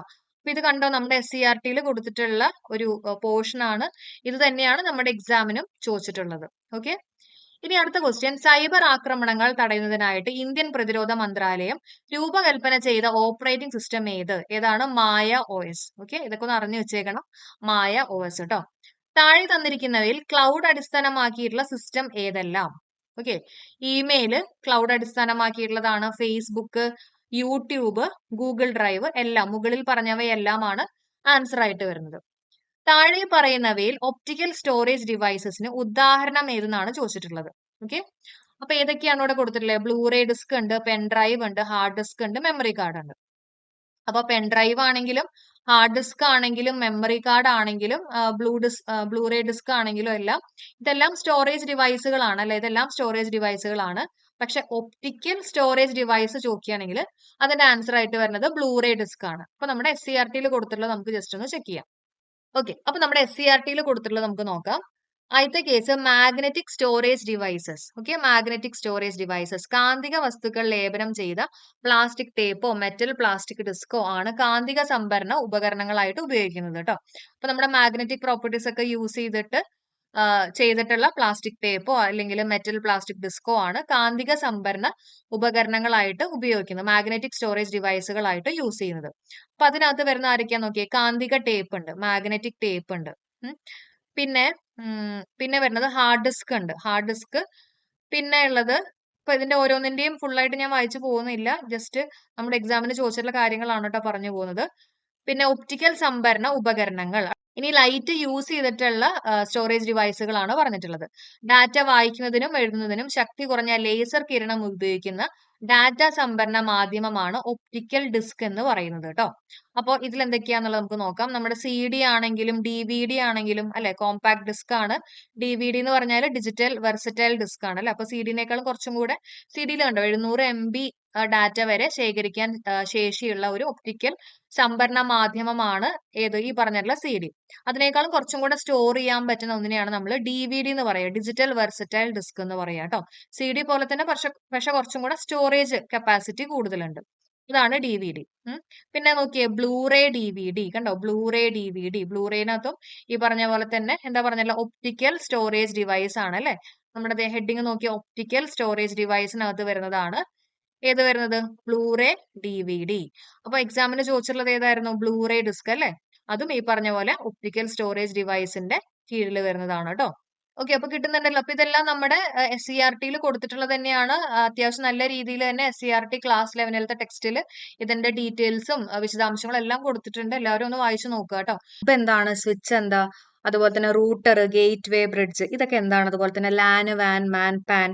അപ്പൊ ഇതിനൊക്കെ ബേസ് ചെയ്തിട്ട് നിങ്ങൾക്ക് നോക്കിക്കഴിഞ്ഞാൽ അറിയാം, റീസെന്റ് ആയിട്ടുള്ള ക്വസ്റ്റ്യൻ പേപ്പേഴ്സിൽ ചോദ്യങ്ങൾ വന്നിട്ടുണ്ട്. അതേപോലെ തന്നെ നമ്മുടെ ഈ കഴിഞ്ഞ LDC കൊല്ലം അല്ലെ, കണ്ണൂർ കൊല്ലം, അതിന്റെ ക്വസ്റ്റ്യൻ പേപ്പറിൽ IT-യിലത്തെ ഒരു ചോദ്യമായിരുന്നു വന്നിട്ടുണ്ടായിരുന്നത്. അപ്പോൾ ഈ ഒരു ടോപ്പിക്കാണ് നമ്മൾ ഇന്നത്തെ ഈ ഒരു സെഷനിൽ ഡിസ്കസ് ചെയ്യാൻ പോകുന്നത്. കണ്ടോ, ഇത്രയധികം ചോദ്യങ്ങൾ ഈ അടുത്ത് ലേറ്റസ്റ്റ് ആയിട്ട് ചോദിച്ചിട്ടുണ്ട്. ഓക്കെ, അപ്പൊ നമുക്ക് ആദ്യം തന്നെ ഹബ്ബ് എന്താണെന്നുള്ളത് നോക്കാം. ഇത് വളരെ മനസ്സിലാക്കി പഠിക്കുകയാണെങ്കിൽ അത്ര എളുപ്പമാണ് കേട്ടോ. ഹബ്ബ് എന്ന് പറഞ്ഞു കഴിഞ്ഞാൽ, ഇപ്പൊ കുറെ കമ്പ്യൂട്ടറുകൾ ഉണ്ടെന്ന് വിചാരിച്ചോ, ഈ കമ്പ്യൂട്ടറുകളെല്ലാം തമ്മിൽ ബന്ധിപ്പിക്കാനായിട്ട് യൂസ് ചെയ്യുന്ന ഒരു ഉപകരണം. ഓക്കെ, അതിനെയാണ് നമ്മൾ എന്ത് പറയാ, ഹബ്ബ് എന്ന് പറയാം. കമ്പ്യൂട്ടറുകൾ എല്ലാത്തിനെയും കൂടിയിട്ട് ബന്ധിപ്പിക്കാൻ അല്ലെങ്കിൽ കണക്ട് ചെയ്യാൻ വേണ്ടിയിട്ട് യൂസ് ചെയ്യുന്ന ഒരു എക്യുപ്മെന്റ് അല്ലെങ്കിൽ ഉപകരണത്തിനെയാണ് നമ്മൾ എന്ത് പറയാ, ഹബ്ബ് എന്ന് പറയാം. നിങ്ങൾ ഈ വീഡിയോ നോക്കിയേ, കണ്ടോ, ഒരു മെയിൻ കമ്പ്യൂട്ടർ ഉണ്ട്. അപ്പോൾ ഈ മെയിൻ കമ്പ്യൂട്ടറിൽ നിന്ന് അവിടെ വെച്ചിട്ടുള്ള ഒരു ബോക്സ് പോലെയുള്ള സംഭവമാണ് ഹബ്ബ് എന്ന് പറയുന്നത്. അപ്പൊ മെയിൻ കമ്പ്യൂട്ടറിലുള്ള ഇൻഫർമേഷൻ ഹബ്ബ് വഴി എല്ലാ കമ്പ്യൂട്ടറുകളിലേക്കും എത്തും. മനസ്സിലായോ? അപ്പൊ ഇത് ഒരു ഡയറക്ഷനില്ല, മെയിൻ കമ്പ്യൂട്ടറിൽ നിന്നുള്ള ഇൻഫർമേഷൻ അവിടുന്ന് മാത്രമാണ് സഞ്ചരിച്ചിട്ട് ബാക്കി എല്ലാ കമ്പ്യൂട്ടറുകളിലേക്കും എത്തുന്നത്, നേരെ തിരിച്ചില്ല കേട്ടോ. ഓക്കെ, ഇനി ഇതിന്റെ ഒരു പോരായ്മ എന്ന് പറഞ്ഞാൽ, ആവശ്യമുള്ള കമ്പ്യൂട്ടറിനും ആവശ്യമില്ലാത്ത കമ്പ്യൂട്ടറിനും എല്ലാവർക്കും ഒരേപോലെ ഈ പറഞ്ഞിട്ടുള്ള ഇൻഫർമേഷൻ കിട്ടും. അപ്പൊ അങ്ങനെ വന്നു കഴിയുമ്പോൾ എന്ത് പറ്റും, വളരെ ട്രാഫിക് കൂടും അല്ലെ? ട്രാഫിക് കൂടുമ്പോൾ എന്ത് പറ്റും? ബാൻഡ് വിഡ്ത്ത് കുറയും. അപ്പൊ ഇത്രയും കാര്യം മനസ്സിലാക്കുക. അപ്പൊ ഇതാണ് ഇതിന്റെ ഒരു പോരായ്മ. എല്ലാവർക്കും ഒരേപോലെ കിട്ടുകയാണ്. അപ്പൊ ആവശ്യമുള്ളവർക്കും ആവശ്യമില്ലാത്തവർക്കൊക്കെ കിട്ടുകയാണ്. അപ്പൊ എന്താ പറ്റുന്ന? ട്രാഫിക് കൂടും എന്നുള്ള കാര്യം മനസ്സിലാക്കുക. അപ്പൊ ഇതിന് വലിയ ബുദ്ധിയൊന്നും ഇല്ലാത്തൊരു സാധനമാണ് കേട്ടോ. കാരണം ആളെ ഐഡന്റിഫൈ ചെയ്തിട്ടൊന്നും അല്ലല്ലോ കൊടുക്കുന്നത് അല്ലെ? എല്ലാവർക്കും ഒരേപോലെ കൊടുക്കുകയല്ലേ? അപ്പൊ ഇതാണ് നമ്മുടെ ഹബ്ബ് എന്ന് പറയുന്നത്. ഓക്കെ. ഇനി ഇതേപോലെ നമുക്ക് ഇതിന്റെ ഒരു പോരായ്മ മാറ്റാൻ വേണ്ടിയിട്ട് യൂസ് ചെയ്യുന്ന ഒരു ഇൻസ്ട്രുമെന്റ് ആണ് സ്വിച്ച്. ആ പേര് കേൾക്കുമ്പോൾ തന്നെ നമുക്കറിയാം അല്ലെ? സ്വിച്ച് ചെയ്യുക എന്ന് പറഞ്ഞാൽ ഇതേപോലെ തന്നെ ഏതാണ്ട് ഒരേപോലെ തന്നെയാണ്, പക്ഷെ ചില വ്യത്യാസങ്ങളുണ്ട്. അപ്പൊ ഇതിന്റെ പോരായ്മ നമ്മൾ പറഞ്ഞില്ലേ, എല്ലാവർക്കും ഒരേപോലെ കിട്ടുമെന്ന് പറഞ്ഞില്ലേ? ഈ സ്വിച്ചിന്റെ കേസിൽ അങ്ങനെയല്ല. ആവശ്യമുള്ള ആൾക്കാരുടെ അഡ്രസ്സ് നോക്കിയിട്ട് കറക്റ്റ് ആൾക്ക് കൊണ്ടുപോയി കൊടുക്കുന്നതാണ് ഈ സ്വിച്ചിന്റെ പരിപാടി. ഓക്കെ, അതാണ് സ്വിച്ച്. അപ്പോൾ ഈ സ്വിച്ചിൽ എന്താ പറയുന്നത്? നിരവധി കമ്പ്യൂട്ടറുകളെ പരസ്പരം ബന്ധിപ്പിച്ച് ഒരു ശൃംഖല രൂപീകരിക്കുവാൻ ശേഷിയുള്ള നിർമ്മിത ബുദ്ധിയോട് കൂടിയിട്ടുള്ള ഉപകരണമാണ് സ്വിച്ച്. കുറച്ചും കൂടെ ബുദ്ധിയുള്ളതാണ് കേട്ടോ, അല്ലെങ്കിൽ നിർമ്മിത ബുദ്ധിയോട് കൂടിയിട്ടുള്ള ഒരു ഉപകരണമാണ് സ്വിച്ച്. ഇത് ഇമ്പോർട്ടന്റ് ആണ്. ഹബിനേക്കാൾ ഉയർന്ന പ്രവർത്തന ശേഷിയുള്ള ഉപകരണമാണ് സ്വിച്ച്. ഓക്കെ, കാണുമ്പോൾ ഏതാണ്ട് ഹബിനെ പോലെ തന്നെ ഇരിക്കുമെങ്കിലും എന്താ പറ്റുന്നത്? എന്നാൽ സ്വിച്ച് ഡാറ്റയ്ക്ക് എത്തിച്ചേരേണ്ട ലക്ഷ്യം സ്ഥാനം കൃത്യമായിട്ട് ഉറപ്പുവരുത്തുകയും ഡാറ്റ പാക്കറ്റുകൾ ഉദ്ദേശിച്ച സ്ഥാനത്തേക്ക് മാത്രം അയക്കുകയും ചെയ്യുന്നു. മനസ്സിലായോ? അപ്പൊ കറക്റ്റ് ആൾക്ക് മാത്രമേ കൊടുക്കുന്നുള്ളൂ. ഈ പോസ്റ്റ്മാൻ ചെയ്യുന്ന പോലെ ആ ലെറ്റർ കറക്റ്റ് വീട്ടിൽ കൊണ്ടുപോയി കൊടുക്കുന്നു. അതേപോലെ കറക്റ്റ് അഡ്രസ്സ് നോക്കിയിട്ട് ആവശ്യമുള്ള ആൾക്ക് മാത്രം, ആവശ്യമുള്ള കമ്പ്യൂട്ടറിലേക്ക് മാത്രമാണ് ഡാറ്റ പാസ് ചെയ്യുന്നത്. ഇനി വളരെ തിരക്ക് കൂടിയിട്ടുള്ള കമ്പ്യൂട്ടർ ശൃംഖലയിൽ ഹബിനേക്കാൾ നന്നായിട്ട് സ്വിച്ച് പ്രവർത്തിക്കുന്നു. അപ്പൊ ഇതേപോലെ ആവശ്യമുള്ള ആൾക്ക് മാത്രം ഈ ഡാറ്റ പാക്കറ്റ് വഴി കൊടുത്തു കഴിയുമ്പോൾ എന്താ പറ്റുന്നത്? അവിടുത്തെ ട്രാഫിക് കുറയാണ് അല്ലെ? അപ്പൊ കാരണം വളരെ കുറഞ്ഞ അളവിൽ സന്ദേശങ്ങൾ അയക്കുന്നതിനാൽ ശൃംഖലയിൽ തിരക്ക് ഉണ്ടാവുന്നതല്ല. അപ്പോൾ നമ്മുടെ ഹബിന്റെ കുറച്ച് പോരായ്മകൾ മാറ്റിയെടുത്തിട്ടുള്ള ആളാണ് സ്വിച്ച് എന്ന് പറയുന്നത്. സ്വിച്ചിന് കുറച്ചും കൂടെ ബുദ്ധി കൂടിയിട്ടുള്ള ഒരാളാണെന്ന് വിചാരിക്കാം. സ്വിച്ച് കറക്റ്റ് ആയിട്ട് അഡ്രസ്സ് നോക്കിയിട്ടാണ് ഓരോ കമ്പ്യൂട്ടറിലേക്കും ഡാറ്റ പാസ് ചെയ്യുന്നത്. ഓക്കെ അല്ലേ? ഓക്കെ, അടുത്ത് നമുക്ക് എന്താണ് ബ്രിഡ്ജ് എന്നുള്ളത് നോക്കാം. ബ്രിഡ്ജിന്റെ പേര് പറയുന്ന പോലെ തന്നെ എന്താ ബ്രിഡ്ജ് ചെയ്യുക? കണക്ട് ചെയ്യും അല്ലെ? ഓക്കെ, അപ്പൊ ആരൊക്കെ തമ്മിലാണ് കണക്ട് ചെയ്യുന്നത്? ലാൻഡുകൾ തമ്മിൽ കണക്ട് ചെയ്യും എന്നൊക്കെ ഓർത്തു വെക്കാം. അപ്പൊ ഇവിടെ നമ്മുടെ കമ്പ്യൂട്ടറിൽ പറയുമ്പോൾ രണ്ട് ലാനുകൾ തമ്മിൽ കണക്ട് ചെയ്യുന്ന ഒരാളാണ് നമ്മുടെ ബ്രിഡ്ജ് എന്ന് പറയുന്നത്. ഓക്കെ, അപ്പൊ ലാൻ എന്ന് പറഞ്ഞാൽ എന്താ? Local area network. എന്താ ലോക്കൽ ഏരിയ നെറ്റ്വർക്ക്? അതായത് ഇപ്പൊ നമ്മുടെ ഓഫീസിലുള്ള കമ്പ്യൂട്ടറുകളുടെ ഒക്കെ ഒരു നെറ്റ്വർക്ക്, അല്ലെങ്കിൽ ഇപ്പൊ ഓഫീസിൽ ഇപ്പൊ കുറെ റൂമുകളുണ്ട്. ഇപ്പൊ 2 റൂമുകൾ ഉണ്ടെന്ന് വിചാരിക്കുക. ഒരു റൂമിൽ ഒരു കമ്പ്യൂട്ടർ കുറെ കമ്പ്യൂട്ടേഴ്സുകളായിട്ട് കണക്ട് ചെയ്ത് വെച്ചിരിക്കുന്നു. അടുത്ത റൂമിലും ഒരു മെയിൻ കമ്പ്യൂട്ടർ ഉണ്ട്, അതിൽ നിന്ന് കുറെ കമ്പ്യൂട്ടറുകളായിട്ട് കണക്ട് ചെയ്ത് വെച്ചിരിക്കുന്നു. അപ്പൊ ഈ 2 മെയിൻ കമ്പ്യൂട്ടറുകൾ തമ്മിൽ ഒരു കണക്ഷൻ കൊടുക്കണം. അതിന് വേണ്ടിയിട്ട് യൂസ് ചെയ്യുന്ന ഒരു എക്യുപ്മെന്റിനെയാണ് നമ്മൾ ബ്രിഡ്ജ് എന്ന് പറയാ. മനസ്സിലായോ? അപ്പൊ ബ്രിഡ്ജ് എന്ന് പറഞ്ഞാൽ ലാനുകൾ തമ്മിൽ കണക്ട് ചെയ്യുന്ന ഒരാളാണ് നമ്മുടെ ബ്രിഡ്ജ്. ഇനി ലാൻ എന്ന് പറയുമ്പോൾ അതിന്റെ എക്സാമ്പിൾ എന്തായിട്ട് വരും? ഓഫീസിലുള്ളത് ലാൻ ആണ് അല്ലെ? കമ്പ്യൂട്ടറിന്റെ ഒക്കെ കണക്ഷൻ. അതേപോലെ തന്നെ നമ്മുടെ കഫേയില്ലേ, കമ്പ്യൂട്ടർ കഫേയിലൊക്കെ ഉള്ളത് ലാൻ, ലോക്കൽ ഏരിയ നെറ്റ്വർക്ക് ആണ്. അല്ലെങ്കിൽ വീട്ടിലെ നെറ്റ്വർക്ക് ഒക്കെ പറയുകയാണെങ്കിൽ നമുക്ക് വേണമെങ്കിൽ ലാൻ ആണെന്ന് പറയാം. ഓക്കെ, അപ്പൊ നമ്മൾ ഈ നെറ്റ്വർക്ക് പറഞ്ഞപ്പോൾ ലാൻ പഠിക്കുമ്പോൾ അതിന്റെ കൂടെ തന്നെ ബാക്കിയുള്ളതും കൂടെ നമുക്ക് നോക്കാം. പാൻ എന്ന് പറഞ്ഞാൽ എന്താ? പേഴ്സണൽ ഏരിയ നെറ്റ്വർക്ക് ആണ്. അതായത് നമ്മുടെ പേഴ്സണൽ ഇലക്ട്രോണിക് എക്യുപ്മെന്റ്സ് ഒക്കെ ഉണ്ടല്ലോ, അതായത് ഇപ്പോ പെൻ ഡ്രൈവ്, അപ്പൊ നമ്മുടെ കമ്പ്യൂട്ടറും പെൻ ഡ്രൈവും തമ്മിലുള്ള കണക്ഷൻ, അപ്പൊ അങ്ങനെയൊക്കെ ഉള്ളതാണ് പാൻ എന്ന് പറയുന്നത്. ലാൻ നമ്മൾ പറഞ്ഞു. പിന്നെ വരുന്നതാണ് മാൻ. മാൻ എന്ന് പറഞ്ഞാൽ മെട്രോപോളിയൻ ഏരിയ നെറ്റ്വർക്ക്. ഓക്കെ, അത് മെയിൻ ആയിട്ട് നമ്മുടെ കേബിൾ ടി വി അല്ലെ? കേബിൾ ടി വി ഒക്കെ അതിന്റെ എക്സാമ്പിൾ ആയിട്ട് വരുന്നതാണ്. അതായത് ഒരു സിറ്റിയിൽ ഉണ്ടാവുന്ന ആ ഒരു കണക്ഷൻ കേട്ടോ, അതൊക്കെയാണ് മാനിന്റെ എക്സാമ്പിൾ ആയിട്ട് വരുന്നത്. ഇനി ഇതിനേക്കാളും കുറച്ചും കൂടെ വലിയൊരു കണക്ഷൻ ആണ് വാൻ. വാൻ എന്ന് പറഞ്ഞാൽ വൈഡ് ഏരിയ നെറ്റ്വർക്ക്. എന്താണ്? Wide area network. അത് മെയിൻ ആയിട്ട് രാജ്യങ്ങളിലും ഭൂഖണ്ഡങ്ങളിലും ലോകം ഫുള്ളുമായിട്ട് ഉണ്ടാവുന്ന ഒരു കണക്ഷനെയാണ് നമ്മൾ എന്ത് പറയാ? വാൻ എന്ന് പറയുന്നത് കേട്ടോ, വാൻ എന്ന് പറയുന്നത്. ഓക്കെ, ഒരു കാര്യം മനസ്സിലാക്കുക. നമ്മുടെ പാനിനകത്താണെങ്കിൽ, പാൻ എന്ന് പറഞ്ഞാൽ പേഴ്സണൽ ഏരിയ നെറ്റ്വർക്ക് അല്ലെ? അപ്പൊ പാനിനകത്തും അതേപോലെ തന്നെ ലാനിനകത്തും സ്പീഡ് വളരെ കൂടുതലായിരിക്കും കേട്ടോ, സ്പീഡ് വളരെ കൂടുതലായിരിക്കും. അതേസമയം മാനിനകത്ത് കുറച്ചും കൂടെ സ്പീഡ് കുറവായിരിക്കും. വാൻ ആണെങ്കിൽ വേഗത കുറവായിരിക്കും എന്നുള്ള കാര്യം ഓർത്തു വെക്കുക. അപ്പൊ വാൻ എന്ന് പറയുമ്പോൾ അതിന്റെ ഒരു എക്സാമ്പിൾ എന്ന് പറയുന്നത് നമ്മുടെ ഇന്റർനെറ്റ് ഒക്കെയാണ് കേട്ടോ വാനിന്റെ എക്സാമ്പിൾ ആയിട്ട് വരുന്നത്. അപ്പൊ ഇതിന്റെ കൂടെ തന്നെ അതും കൂടെ പഠിച്ചു പോവാം. ഇനി അടുത്ത് നമുക്ക് എന്താണ് റൂട്ടർ അല്ലെങ്കിൽ റൗട്ടർ എന്നുള്ളത് നോക്കാം. ഓക്കെ, അപ്പൊ റൂട്ടർ ആ പേര് പറയുന്ന പോലെ തന്നെ കറക്റ്റ് റൂട്ടിലേക്ക് ഡാറ്റ എത്തിക്കും എന്നുള്ളത് ഓർത്തു വെക്കുക കേട്ടോ. അപ്പൊ എന്താ ചെയ്യണമെന്നുള്ളത് നമുക്ക് നോക്കാം. അപ്പൊ നമ്മൾ പറഞ്ഞു ലാൻ, വാൻ, മാൻ, പാൻ ഒക്കെ നമ്മൾ ഡിസ്കസ് ചെയ്തില്ലേ? അപ്പൊ ഒരു ലാനും അതേപോലെ തന്നെ ഒരു വാനും തമ്മിൽ ഒരു കണക്ഷൻ വേണമെന്ന് വിചാരിച്ചോ. അപ്പോൾ ലാൻ എന്ന് പറഞ്ഞാൽ നമുക്കറിയാം ലോക്കൽ ഏരിയ നെറ്റ്വർക്ക് ആണ്, നമ്മുടെ ഓഫീസിലും ഒക്കെ ഉണ്ടാവുന്ന ഒരു കണക്ഷൻ അല്ലെ? അതേസമയം വാൻ എന്ന് പറഞ്ഞാൽ വൈഡ് ഏരിയ നെറ്റ്വർക്ക് ആണ്. ഇവർ തമ്മിൽ ഒരു കണക്ഷൻ വേണമെങ്കിൽ അതിന് നമ്മൾ യൂസ് ചെയ്യുന്ന ഒരാളാണ് റൂട്ടർ. Okay, router. പക്ഷെ ഇവിടെ ഒരു കണ്ടീഷൻ ഉണ്ട്. അതായത് രണ്ട് നെറ്റ്വർക്കിനും സെയിം റൂളുകൾ ഒബേ ചെയ്യണം. രണ്ട് നെറ്റ്വർക്കും സെയിം റൂള് ഒബേ ചെയ്യണം. ഈ റൂളിന് പറയുന്ന വേറൊരു പേരാണ് പ്രോട്ടോകോൾ. മനസ്സിലായോ? അപ്പോൾ രണ്ട് ഡിഫറെന്റ് ആയിട്ടുള്ള, രണ്ട് വ്യത്യസ്തമായിട്ടുള്ള നെറ്റ്വർക്കുകളെ തമ്മിൽ യോജിപ്പിക്കുന്ന അല്ലെങ്കിൽ കണക്ട് ചെയ്യിപ്പിക്കാൻ വേണ്ടിയിട്ട് യൂസ് ചെയ്യുന്ന ഒരു ഉപകരണമാണ് റൂട്ടർ. പിന്നെ അവിടെ എന്താ പറഞ്ഞിട്ടുള്ള ഒരു കാര്യം, അവർക്ക് രണ്ടുപേർക്കും ഒരേ പ്രോട്ടോകോൾ അനുസരിക്കണം എന്നുള്ളതാണ് പറഞ്ഞിട്ടുള്ളത്. അപ്പൊ നമുക്ക് ഇവിടെ നോക്കാം. ഒരു വിഭാഗത്തിൽപ്പെട്ടതും ഒരേപോലെയുള്ള പെരുമാറ്റ ചട്ടങ്ങൾ, അതാണ് ഞാൻ പറഞ്ഞ പ്രോട്ടോകോൾ കേട്ടോ, ഉള്ളതുമായിട്ടുള്ള രണ്ട് ശൃംഖലകളെ ബന്ധിപ്പിക്കുന്ന ഉപകരണമാണ് റൂട്ടർ. പിന്നെ ഈ റൂട്ടറിന്റെ പരിപാടി എന്ന് പറയുന്നത് നമ്മുടെ ബ്രിഡ്ജുമായിട്ട് സാമ്യമുള്ള ഒരാളാണ് റൂട്ടർ.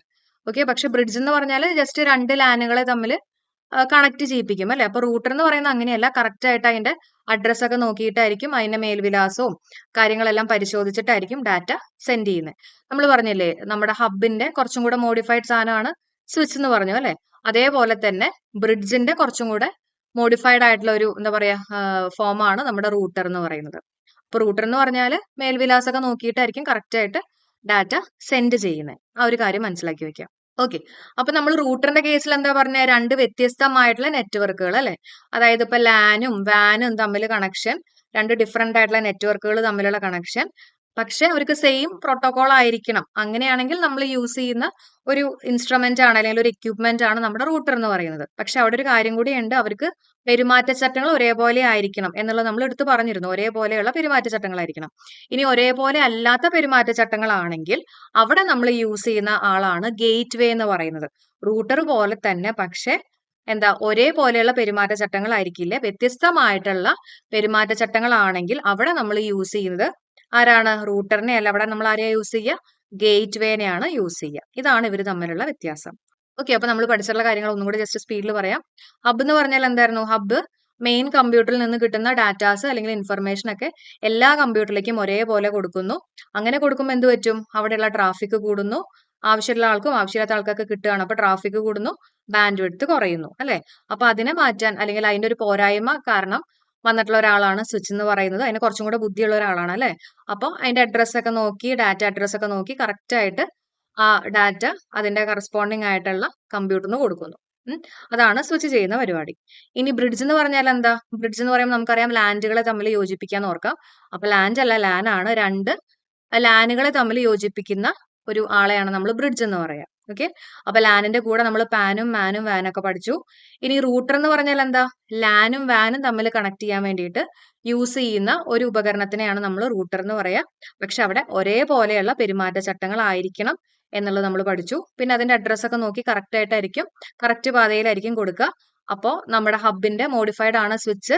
ഓക്കെ, ഹബിനേക്കാളും കുറച്ചും കൂടെ ബുദ്ധി ഉപയോഗിക്കുന്ന ഒരാളാണ് സ്വിച്ച് എന്ന് ഓർത്ത് വയ്ക്കാം. അതേപോലെ ബ്രിഡ്ജിനേക്കാളും കുറച്ചും കൂടെ ബുദ്ധി ഉപയോഗിക്കുന്ന ഒരാളാണ് റൂട്ടർ എന്നുള്ളത് ഓർത്ത് വയ്ക്കാം. ഇനി റൂട്ടറിൽ നമ്മൾ പറഞ്ഞു ഒരേപോലെയുള്ള പെരുമാറ്റച്ചട്ടങ്ങളാണ്. അപ്പൊ വ്യത്യസ്തമായിട്ടുള്ള പെരുമാറ്റച്ചട്ടങ്ങളാണെങ്കിൽ, ഡിഫറെന്റ് ആയിട്ടുള്ള പ്രോട്ടോകോൾസ് ആണെങ്കിൽ അവിടെ നമ്മൾ യൂസ് ചെയ്യുന്ന ആളാണ് ഗേറ്റ് വേ അല്ലെ. വിവിധ തരത്തിലും പ്രോട്ടോകോളിലും പ്രവർത്തിക്കുന്ന ശൃംഖലകളെ ബന്ധിപ്പിക്കാൻ ഗേറ്റ് വേ ഉപയോഗിക്കുന്നു. കണ്ടോ, ഗേറ്റ് വേ എന്ന് പറയുന്നത്. ഓക്കെ, ഇതിന്റെ കൂടെ അറിഞ്ഞു വെച്ചേക്ക നമുക്ക് മോഡം ഉണ്ട്. മോഡം എന്ന് പറഞ്ഞാൽ മോഡുലേഷനും ഡീമോഡുലേഷനും നടക്കുകയാണ്. അതായത് ഡിജിറ്റൽ സിഗ്നലിനെ അനലോഗ് ആക്കിയിട്ട് വീണ്ടും അനലോഗ് സിഗ്നലിനെ ഡിജിറ്റൽ ആക്കുന്നു. നമ്മൾ ഡിജിറ്റൽ സിഗ്നൽ കൊടുക്കുമ്പോൾ ഇവിടുന്ന് സെൻഡ് ചെയ്യണ സമയത്ത് ഈ ഡിജിറ്റൽ സിഗ്നൽ തന്നെ അപ്പുറത്ത് ഡിജിറ്റൽ ആയിട്ട് കിട്ടണ്ടേ. അപ്പൊ അതിന് വേണ്ടിയിട്ട് ഡിജിറ്റലിനെ ആദ്യം അനലോഗ് ആക്കുന്നു, അതിനുശേഷം അനലോഗിനെ വീണ്ടും ഡിജിറ്റൽ ആക്കുന്നു. ഈ ഒരു പരിപാടി ചെയ്യുന്ന ആളാണ് ആര്? മോഡം എന്ന് പറയുന്നത്. ഓക്കെ, അപ്പൊ നമ്മുടെ എക്സാമിന് ചോദിച്ചിട്ടുണ്ടായിരുന്ന ചോദ്യം ഇതാണ്: പാക്കറ്റിൽ ഉൾപ്പെടുത്തിയിരിക്കുന്ന വിവരങ്ങൾ പ്രോസസ് ചെയ്തുകൊണ്ട് ഇനി പറയുന്ന ഉപകരണങ്ങളിൽ ഏതാണ് നെറ്റ്വർക്കുകൾക്കിടയിൽ പാക്കറ്റുകൾ ഫോർവേഡ് ചെയ്യുന്നത്? അപ്പൊ പാക്കറ്റുകൾ ഫോർവേഡ് ചെയ്യുന്നത് ശരിക്കും പറഞ്ഞാൽ സ്വിച്ചിന്റെ കേസിൽ നമുക്ക് പറയാം, സ്വിച്ച് ഇല്ലാത്തതുകൊണ്ട് തന്നെ നമുക്ക് റൂട്ടർ ആയിട്ട് പറയാം അല്ലെ. അപ്പൊ സ്വിച്ച് ആണെങ്കിലും റൂട്ടർ ആണെങ്കിലും കുറച്ചും കൂടെ ബുദ്ധി ഉപയോഗിച്ചിട്ട് കറക്റ്റ് ആയിട്ട് പാക്കറ്റുകൾ ഫോർവേഡ് ചെയ്യുന്ന ആൾക്കാരാണ് അല്ലെ. അപ്പൊ സ്വിച്ച് അല്ലെങ്കിൽ റൂട്ടർ ആണ് നമ്മൾ ആൻസർ ആയിട്ട് വരിക കേട്ടോ. ഇനി അടുത്ത് നോക്കുകയാണെങ്കിൽ വ്യത്യസ്ത പ്രോട്ടോകോളുകൾ ഉപയോഗിക്കുന്ന രണ്ട് കമ്പ്യൂട്ടർ നെറ്റ്വർക്കുകളെ ബന്ധിപ്പിക്കാൻ ഉപയോഗിക്കുന്ന നെറ്റ്വർക്ക് ഉപകരണം. ഞാൻ പറഞ്ഞു ഡിഫറെന്റ് ആയിട്ടുള്ള പ്രോട്ടോകോൾസ് ആണെങ്കിൽ അവിടെ നമ്മൾ യൂസ് ചെയ്യുന്നത് ഗേറ്റ് വേ ആണ് അല്ലെ. ഗേറ്റ് വേ ആണെന്നുള്ളത് ഓർത്ത് വെക്കാം. സെയിം പ്രോട്ടോകോൾ ആണെങ്കിൽ നമ്മൾ യൂസ് ചെയ്യുന്നത് റൂട്ടർ ആയിരിക്കും അല്ലെ. ഇനി ഒരു മുറിക്കുള്ളിലെ കമ്പ്യൂട്ടറുകളെ പരസ്പരം ബന്ധിപ്പിക്കുന്ന സംവിധാനമാണ് ലാൻ എന്ന് പറഞ്ഞാൽ ലോക്കൽ ഏരിയ നെറ്റ്വർക്ക്. ഇപ്പൊ ഒരു മുറിയിലെ കമ്പ്യൂട്ടറുകളെല്ലാം തമ്മിൽ ബന്ധിപ്പിക്കുന്ന ഒരു സംവിധാനത്തെയാണ് നമ്മൾ എന്ത് പറയാ, ലാൻ എന്ന് പറയാ. ഓക്കെ. ഇനി മാനിന്റെ പൂർണ്ണ രൂപം നമ്മൾ പറഞ്ഞു മെട്രോപോളിയൻ ഏരിയ നെറ്റ്വർക്ക് അല്ലെ, ഒരു സിറ്റിയിൽ ഉണ്ടാവുന്ന ഒരു കണക്ഷൻ അല്ലെങ്കിൽ കേബിൾ ടി വി ഒക്കെ അതിന്റെ എക്സാമ്പിൾ ആയിട്ട് നമുക്ക് പറയാം. ഇനി കേബിൾ ടി വി ശൃംഖല ഏതുതരം നെറ്റ്വർക്കിന്റെ ഉദാഹരണം ചോദിക്കുകയാണെങ്കിൽ നമ്മൾ നേരത്തെ പറഞ്ഞ പോലെ മാൻ ആണ് അല്ലെ, മെട്രോപൊളിറ്റൻ ഏരിയ നെറ്റ്വർക്ക്. ഇനി അടുത്ത ചോദ്യം നോക്കിയേ, ഒരു നെറ്റ്വർക്കിലുള്ള ഉപകരണങ്ങളുടെ അകലത്തെ അടിസ്ഥാനപ്പെടുത്തിക്കൊണ്ട് ഏറ്റവും ചെറിയ നെറ്റ്വർക്കിനെ പറയുന്ന പേര് പാൻ ആണ്. ഏറ്റവും ചെറുത് പാൻ, അതിനേക്കാളും കുറച്ചും കൂടെ വലുത് ലാൻ, അതിനേക്കാളും വലുത് മാൻ, അതിനേക്കാളും വലുത് വാൻ. ഓക്കെ. താഴെ പറയുന്ന നെറ്റ്വർക്ക് ഉപകരണങ്ങളുടെ പട്ടികയിൽ ഇവിടെ 4 ഓപ്ഷൻസ് കൊടുത്തിട്ടുണ്ട്. ഏതാണ് ഇന്റലിജന്റ് ഉപകരണമായിട്ട് കണക്കാക്കപ്പെടുന്നത്? നമ്മൾ പറഞ്ഞു എന്താ, ഹബിനേക്കാളും ഇന്റലിജന്റ് ആണ് സ്വിച്ച് എന്ന് പറഞ്ഞു അല്ലെ. അതേപോലെ തന്നെ ബ്രിഡ്ജിനേക്കാളും ഇന്റലിജന്റ് ആണ് റൂട്ടർ. ശരിയല്ലേ? അപ്പൊ ഇവിടുത്തെ ആൻസർ എന്താ വരുന്നത്? സ്വിച്ചും റൂട്ടറും ആണ് കേട്ടോ. ഇനി റിപ്പീറ്റർ എന്ന് പറഞ്ഞാൽ വീക്ക് സിഗ്നൽസിനെയൊക്കെ ഒന്ന് റിപ്പീറ്റ് ചെയ്ത് കഴിയുമ്പോൾ കുറച്ചും കൂടെ സ്ട്രെങ്ത് കൂട്ടാൻ വേണ്ടിയിട്ട് യൂസ് ചെയ്യുന്ന ഒരു ഉപകരണമാണ് റിപ്പീറ്റർ എന്ന് പറയുന്നത് കേട്ടോ. നമ്മളിന്ന് ഡിസ്കസ് ചെയ്യുന്നത് മാൽവെയർ ആണ്. ഒരുപാട് എക്സാമുകളിൽ റിപ്പീറ്റഡ് ആയിട്ട് ചോദിച്ചിട്ടുള്ള ഒരു ടോപ്പിക് ആണ് മാൽവെയർ. ഓക്കെ. അപ്പൊ മാൽവെയർ എന്ന് പറഞ്ഞാൽ മലേഷ്യസ് ആയിട്ടുള്ള സോഫ്റ്റ്വെയർ ആണ്. അപ്പൊ എക്സാമിന് എങ്ങനെയാ ചോദിച്ചിട്ടുള്ളത് ഞാൻ കാണിച്ചു തരാം. ഇമെയിൽ ഉപയോക്താക്കളുടെ സമ്മതമില്ലാതെ ഒരു സേവനത്തിന്റെയോ ഉൽപ്പന്നത്തിന്റെയോ പ്രചാരണത്തിന് അയക്കുന്ന സന്ദേശം ഏതാണെന്ന് ചോദിക്കുകയാണെങ്കിൽ സ്പാംസ് ആണ്. അതേപോലെ തന്നെ ഡാം ഒരു ഡാഷ് ആണ്, മാൽവെയർ ആണ്. അപ്പൊ ഇതേപോലെ ഒരുപാട് ചോദ്യങ്ങൾ ഉണ്ട് കേട്ടോ. ഇത് നമ്മൾ റീസെന്റ് ആയിട്ട് നടന്നിട്ടുള്ള എക്സാമുകളുടെ ആണ് എടുത്തിട്ടുള്ളത്. അപ്പൊ നമുക്ക് ഇതിനെ കുറിച്ച് ഡീറ്റെയിൽഡ് ആയിട്ട് പഠിക്കാം. അപ്പൊ എല്ലാവരും റെഡി അല്ലേ? വളരെ സിമ്പിൾ ആയിട്ടുള്ള കാര്യങ്ങളാണ്. അപ്പൊ നമുക്കൊന്ന് മനസ്സിലാക്കി നോക്കാം. ഓക്കെ. അപ്പൊ എന്താണ് മാൽവെയർ എന്ന് ചോദിക്കുകയാണെങ്കിൽ, മാൽവെയർ എന്ന് പറഞ്ഞാൽ നമ്മുടെ കമ്പ്യൂട്ടറിനെ ദോഷകരമായിട്ട് മാറുന്ന സോഫ്റ്റ്വെയർ ഉണ്ടല്ലോ. എല്ലാ സോഫ്റ്റ്വെയറും നല്ലതല്ല, കമ്പ്യൂട്ടറിന് ദോഷകരമായിട്ട് മാറുന്ന സോഫ്റ്റ്വെയർ ഉണ്ട്. അതിനെയാണ് പറയുന്നത് മാൽവെയർ എന്ന് പറയുന്നത്. അപ്പൊ മാൽവെയർ എന്ന് പറഞ്ഞാൽ എന്താ? Malicious software. എന്താണ് മാൽവെയർ? മലേഷ്യസ് സോഫ്റ്റ്വെയറിനെയാണ് നമ്മൾ മാൽവെയർ എന്ന് പറയാം. ഇനി നമ്മുടെ കമ്പ്യൂട്ടറിന് ദോഷകരമായിട്ട് മാറുന്ന കുറച്ച് ആൾക്കാരെ നമുക്ക് പരിചയപ്പെടുന്നു. മാൽവെയറിന്റെ എക്സാമ്പിളുകളാണ് നമ്മൾ നോക്കുന്നത്. വൈറസ് ഉണ്ട്, വേം, Trojan horse, spyware, adware, ransomware. വളരെ സിമ്പിൾ ആണ് കേട്ടോ. അപ്പൊ അതിൽ നമ്മൾ ഫസ്റ്റ് നോക്കാൻ പോകുന്നത് വൈറസ് ആണ്. അപ്പൊ ആദ്യം തന്നെ നമുക്ക് വൈറസിന്റെ എക്സാമ്പിളുകൾ പഠിക്കാം. കാരണം ഓരോ എക്സാമ്പിളുകൾ കൊടുത്തിട്ട് ഇത് വൈറസ് ആണോ, വേം ആണോ, ട്രോജൻ ഹോഴ്സ് ആണോ, അങ്ങനെയൊക്കെ വരാം. അല്ലെങ്കിൽ ആന്റി വൈറസ് ആണോ, അങ്ങനെയൊക്കെ ചോദ്യങ്ങൾ വരാം. അപ്പൊ ആദ്യം നമുക്ക് ഈ വൈറസിന്റെ എക്സാമ്പിളുകൾ നോക്കാം. അതിനുശേഷം എന്താണ് വൈറസ്, എന്താണ് വൈറസും വേമും തമ്മിലുള്ള വ്യത്യാസം, അങ്ങനെയുള്ള കാര്യങ്ങളൊക്കെ ഡിസ്കസ് ചെയ്യാം. ഓക്കെ. അപ്പൊ വൈറസ് നമുക്ക് നോക്കാം. I love you, Melissa, Blaster, Flame, Cascade. Simple ആയിട്ട് ആലോചിക്കാം. അപ്പൊ ജസ്റ്റ് ആലോചിച്ചോളൂ. I love you Melissa. Melissa എന്ന് പറയുന്ന ഒരു പെണ്ണാണെന്ന് വിചാരിച്ചോളൂ. I love you Melissa.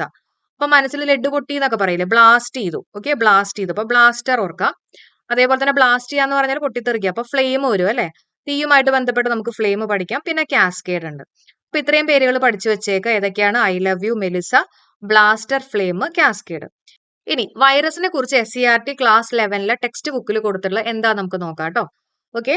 അപ്പൊ വൈറസ് എന്ന് പറഞ്ഞാല് വൈറസിന് മെയിൻ ആയിട്ട് ഡ്യൂപ്ലിക്കേറ്റ് ചെയ്യാൻ പറ്റും, ഇരട്ടിക്കാൻ പറ്റും. പക്ഷെ അങ്ങനെ ഇരട്ടിക്കണമെങ്കിൽ എന്ത് വേണം? ഹ്യൂമൻ ഇന്ററാക്ഷൻ വേണം. എന്ത് വേണം? ഹ്യൂമൻ ഇന്ററാക്ഷൻ വേണം. ഓക്കെ.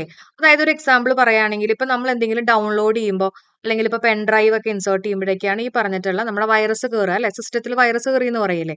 അപ്പോൾ വൈറസിന് ഇരട്ടിക്കാനും പറ്റും, അതേസമയം ഹ്യൂമൻ ഇന്ററാക്ഷൻ ഉണ്ടെങ്കിലാണ് ഈ കാര്യങ്ങളൊക്കെ നടക്കുക. അപ്പൊ നമുക്ക് ജസ്റ്റ് ഒന്ന് വായിച്ചു വിട്ടേക്കാം എന്താണ് ഇതിൽ കൊടുത്തതെന്നുള്ളത് നോക്കാം. ഒരു പ്രോഗ്രാം അതിനെ തന്നെ മറ്റൊരു പ്രോഗ്രാമുമായി കൂട്ടിച്ചേർക്കുകയോ നമ്മൾ അറിയാതെ തന്നെ മറ്റ് കമ്പ്യൂട്ടറുകളിലേക്ക് വ്യാപിപ്പിക്കുകയോ കമ്പ്യൂട്ടറുകളുടെ സാധാരണ പ്രവർത്തനങ്ങളിൽ ഇടപെടുകയോ ചെയ്യുന്ന പ്രോഗ്രാമുകളാണ് കമ്പ്യൂട്ടർ വൈറസ്. എപ്പോഴും മനസ്സിലാക്കുക, കമ്പ്യൂട്ടർ പ്രോഗ്രാം ആണ് കമ്പ്യൂട്ടർ വൈറസ് കേട്ടോ. ഓക്കെ, പ്രോഗ്രാം ആണ്, സോഫ്റ്റ്വെയർ അല്ല വൈറസ്. കമ്പ്യൂട്ടർ പ്രോഗ്രാം ആണ് കമ്പ്യൂട്ടർ വൈറസ്. ഇനി ഒരു വൈറസിന് നമ്മുടെ കമ്പ്യൂട്ടറിലെ വിവരങ്ങൾ തിരുത്തുവാനോ നശിപ്പിക്കുവാനോ അവ തന്നെ തനിപ്പകർപ്പുകൾ ഉണ്ടാക്കി മറ്റ് കമ്പ്യൂട്ടറുകളിലേക്ക് വ്യാപനം ചെയ്യുവാനോ ഹാർഡ് ഡിസ്കിലെ വിവരങ്ങൾ പൂർണ്ണമായി നശിപ്പിക്കുവാനോ സാധിക്കും. ഞാൻ പറഞ്ഞില്ലേ. അപ്പൊ അവിടെ എന്ത് വേണം? ഹ്യൂമൻ ഇന്ററാക്ഷൻ വേണം എന്നുള്ള കാര്യം കറക്റ്റ് ആയിട്ട് മനസ്സിലാക്കി വെക്കാം. ഓക്കെ. അപ്പൊ അതിന് സ്വയം ഇരട്ടിക്കാനും പറ്റും, അല്ലെങ്കിൽ തനിപ്പകർപ്പുകൾ ഉണ്ടാക്കാനും പറ്റും. അതേസമയം അവിടെ ഹ്യൂമൻ ഇന്ററാക്ഷൻ ഉണ്ടെങ്കിൽ മാത്രമേ ഇത് സ്പ്രെഡ് ചെയ്യുള്ളൂ. അങ്ങനെയുള്ള ഒരാളാണ് നമ്മുടെ കമ്പ്യൂട്ടർ വൈറസ് എന്ന് പറയുന്നത്. അപ്പൊ അതിന്റെ എക്സാമ്പിൾ പഠിച്ചല്ലോ. ഏതൊക്കെയാണ്? I love you, Melissa, Blaster, Flame, cascade. Okay. ഇനി കമ്പ്യൂട്ടർ വൈറസ് എന്ന് പറഞ്ഞിട്ടുള്ള ടേം ആദ്യമായിട്ട് യൂസ് ചെയ്തിട്ടുള്ള സയന്റിസ്റ്റ് ഫ്രെഡ് കൊഹൻ ആണ്. PSCയിൽ ചോദിച്ചിട്ടുണ്ട്. Fred Cohen introduced the name computer virus. ആരാണ് ഇൻട്രൊഡ്യൂസ് ചെയ്തിട്ടുള്ളത്? ഫ്രെഡ് കൊഹൻ കേട്ടോ. Fred Cohen. ഫ്രീ ആയിട്ട് വൈറസ് ഇടുന്നൊക്കെ വേണമെങ്കിൽ ഓർക്കാം അല്ലെ, ഫ്രെഡ് കൊഹൻ. ഓക്കെ. ഇനി ഇവിടെ നമ്മൾ അറിഞ്ഞിരിക്കേണ്ടത് ആദ്യത്തെ കമ്പ്യൂട്ടർ വൈറസ് ചോദിക്കുകയാണെങ്കിൽ ക്രീപ്പർ ആണ്. അത് പഠിച്ചു വെച്ചേക്കണേ, വളരെ ഇമ്പോർട്ടന്റ് ആണ്. ഇവിടെ നമ്മൾ എല്ലാം പഠിക്കുന്നില്ല, ഏറ്റവും ഇമ്പോർട്ടന്റ് ആയിട്ടുള്ള PSC ചോദിച്ചിട്ടുള്ള കാര്യങ്ങൾ മാത്രമാണ് നമ്മൾ ഡിസ്കസ് ചെയ്യുന്നത് കേട്ടോ. അപ്പോൾ ആദ്യത്തെ കമ്പ്യൂട്ടർ വൈറസ് ചോദിക്കുകയാണെങ്കിൽ അതേതാണ്, അത് ക്രീപ്പർ ആണെന്നുള്ള കാര്യം പഠിച്ചു വെച്ചേക്കുക. ഈ ക്രീപ്പർ ആക്രമിച്ചിട്ടുള്ളത് ആർപ്പാനെറ്റിനെയാണ്. ആരെയാണ് ആക്രമിച്ചിട്ടുള്ളത്? നമ്മുടെ ഫസ്റ്റ് കമ്പ്യൂട്ടറിന്റെ തന്നെ നമ്മൾ ജനറേഷൻ പഠിക്കുമ്പോൾ പഠിക്കുന്നതാണ് അല്ലെ, ആർപ്പാനെറ്റിനെയാണ് ക്രീപ്പർ ബാധിച്ചിട്ടുള്ളത് കേട്ടോ. ജസ്റ്റ് ഓർത്ത് വെക്കാൻ, നമ്മുടെ ഈ ക്രീപ്പർ ഉണ്ടല്ലോ, ക്രീപ്പർ ചെടികൾ, അതിങ്ങനെ പടർന്നു വരാനായിട്ട് നെറ്റ് വേണമല്ലോ, അപ്പൊ അങ്ങനെ ഓർത്ത് വെക്കാം, ആർപ്പാനെറ്റിനെയാണ് അത് ആക്രമിച്ചിട്ടുള്ളത്. ഇനി ആർപ്പാനെറ്റിന്റെ ഫുൾ ഫോം പഠിച്ചു വെച്ചേക്ക്, അത് PSC എക്സാമുകളിൽ ചോദിച്ചിട്ടുണ്ട്. Advanced research projects agency network. Advanced research project, advanced ആയിട്ടുള്ള റിസർച്ച് പ്രൊജക്ട് ആണ് ഏജൻസി നെറ്റ്വർക്ക്, അതാണ് ആർപ്പാനെറ്റ്. ഓക്കെ, അപ്പൊ ക്രീപ്പർ ബാധിച്ചിട്ടുള്ളത് ആർപ്പാനെറ്റിനെയാണ്. ഫസ്റ്റ് കമ്പ്യൂട്ടർ വൈറസ് ചോദിക്കുകയാണെങ്കിൽ പറയണം അതേതാണ്, അത് ക്രീപ്പർ ആണെന്നുള്ള കാര്യം പറയണം. ഓക്കെ, അതേപോലെ അടുത്ത പോയിന്റ് നോക്കിയേ, ബ്രെയിൻ എന്ന് പറയുന്ന ഒരു വൈറസ് ആണ് കേട്ടോ. അത് എന്തിനെയാണ് എഫക്ട് ചെയ്തിട്ടുള്ളതെന്ന് ചോദിക്കുകയാണെങ്കിൽ DOSനെയാണ്, അതായത് ഓപ്പറേറ്റിംഗ് സിസ്റ്റം, ഡിസ്ക് ഓപ്പറേറ്റിംഗ് സിസ്റ്റത്തിനെയാണ് ഇത് ആക്രമിച്ചിട്ടുള്ളത്. ഓക്കെ, അപ്പൊ ബ്രെയിൻ എന്ന് പറഞ്ഞിട്ടുള്ള വൈറസ് ആക്രമിച്ചിട്ടുള്ളത് ആരെയാണ്? Operating system. ഓക്കെ, അത് കറക്റ്റ് ആയിട്ട് പഠിച്ചു വെച്ചേക്കുക. അപ്പൊ ബ്രെയിൻ എന്ന് പറയുന്നത് നമ്മുടെ ഒരു ഓപ്പറേറ്റിംഗ് സിസ്റ്റത്തെ ബാധിക്കുന്ന ഒരു കാര്യമാണെന്ന് തന്നെ ഓർത്ത് വെക്കുക അല്ലെ. നമ്മുടെ ബ്രെയിൻ എന്ന് പറയുന്നത് നമ്മുടെ ഓപ്പറേറ്റിംഗ് സിസ്റ്റത്തെ ഫുൾ ബാധിക്കുന്നതല്ലേ, അങ്ങനെ ഓർത്ത് വെക്കാം. ഓക്കെ, ഇനി അടുത്തത് ഫസ്റ്റ് പേഴ്സണൽ കമ്പ്യൂട്ടറിനെ ആക്രമിച്ചിട്ടുള്ളത് ഏതാ? ആപ്പിൾ എന്ന് പറഞ്ഞിട്ടുള്ള വൈറസ് ആണ്. ഓക്കെ, പേഴ്സണൽ കമ്പ്യൂട്ടറിനെ ബാധിച്ചിട്ടുള്ള വൈറസ് ചോദിക്കുകയാണെങ്കിൽ അത് ആപ്പിൾ ആണ്. അതേപോലെ തന്നെ ഫസ്റ്റ് മൊബൈൽ വൈറസ് ചോദിക്കുകയാണെങ്കിൽ അത് കബീർ ആണ് കേട്ടോ. ഫസ്റ്റ് മൊബൈൽ വൈറസ് ചോദിക്കുകയാണെങ്കിൽ കബീറിന്റെ മൊബൈൽ എന്നൊക്കെ വെറുതെ ഒന്ന് പഠിച്ചു വെച്ചേക്കാം. ഓക്കെ, അപ്പൊ ഒന്നും കൂടെ നോക്കാം, ഇതെല്ലാം ഇമ്പോർട്ടന്റ് ആണ്.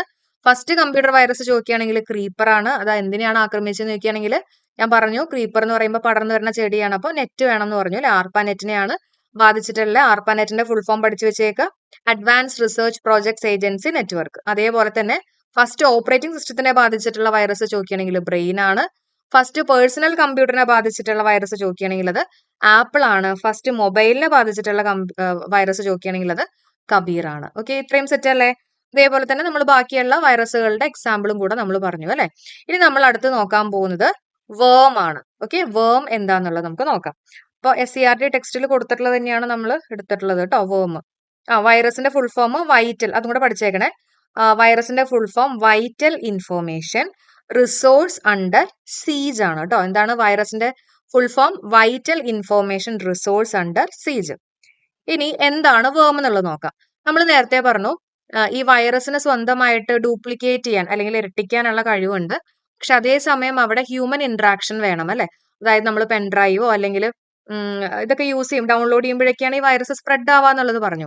പക്ഷെ വേം എന്ന് പറയുന്നത് ഈ വൈറസിന്റെ അത്രയും പ്രശ്നമുള്ള ഒരാളൊന്നുമല്ല. അപ്പൊ അതിന് സ്വയമായിട്ട് ഈ പറഞ്ഞ പോലെ ഇരട്ടിക്കാനും അതേപോലെ തന്നെ സ്പ്രെഡ് ചെയ്യാനുള്ള കഴിവുണ്ട്. അപ്പൊ അവിടെ ഹ്യൂമൻ ഇന്ററാക്ഷൻ ഉണ്ടാവണം എന്നില്ല.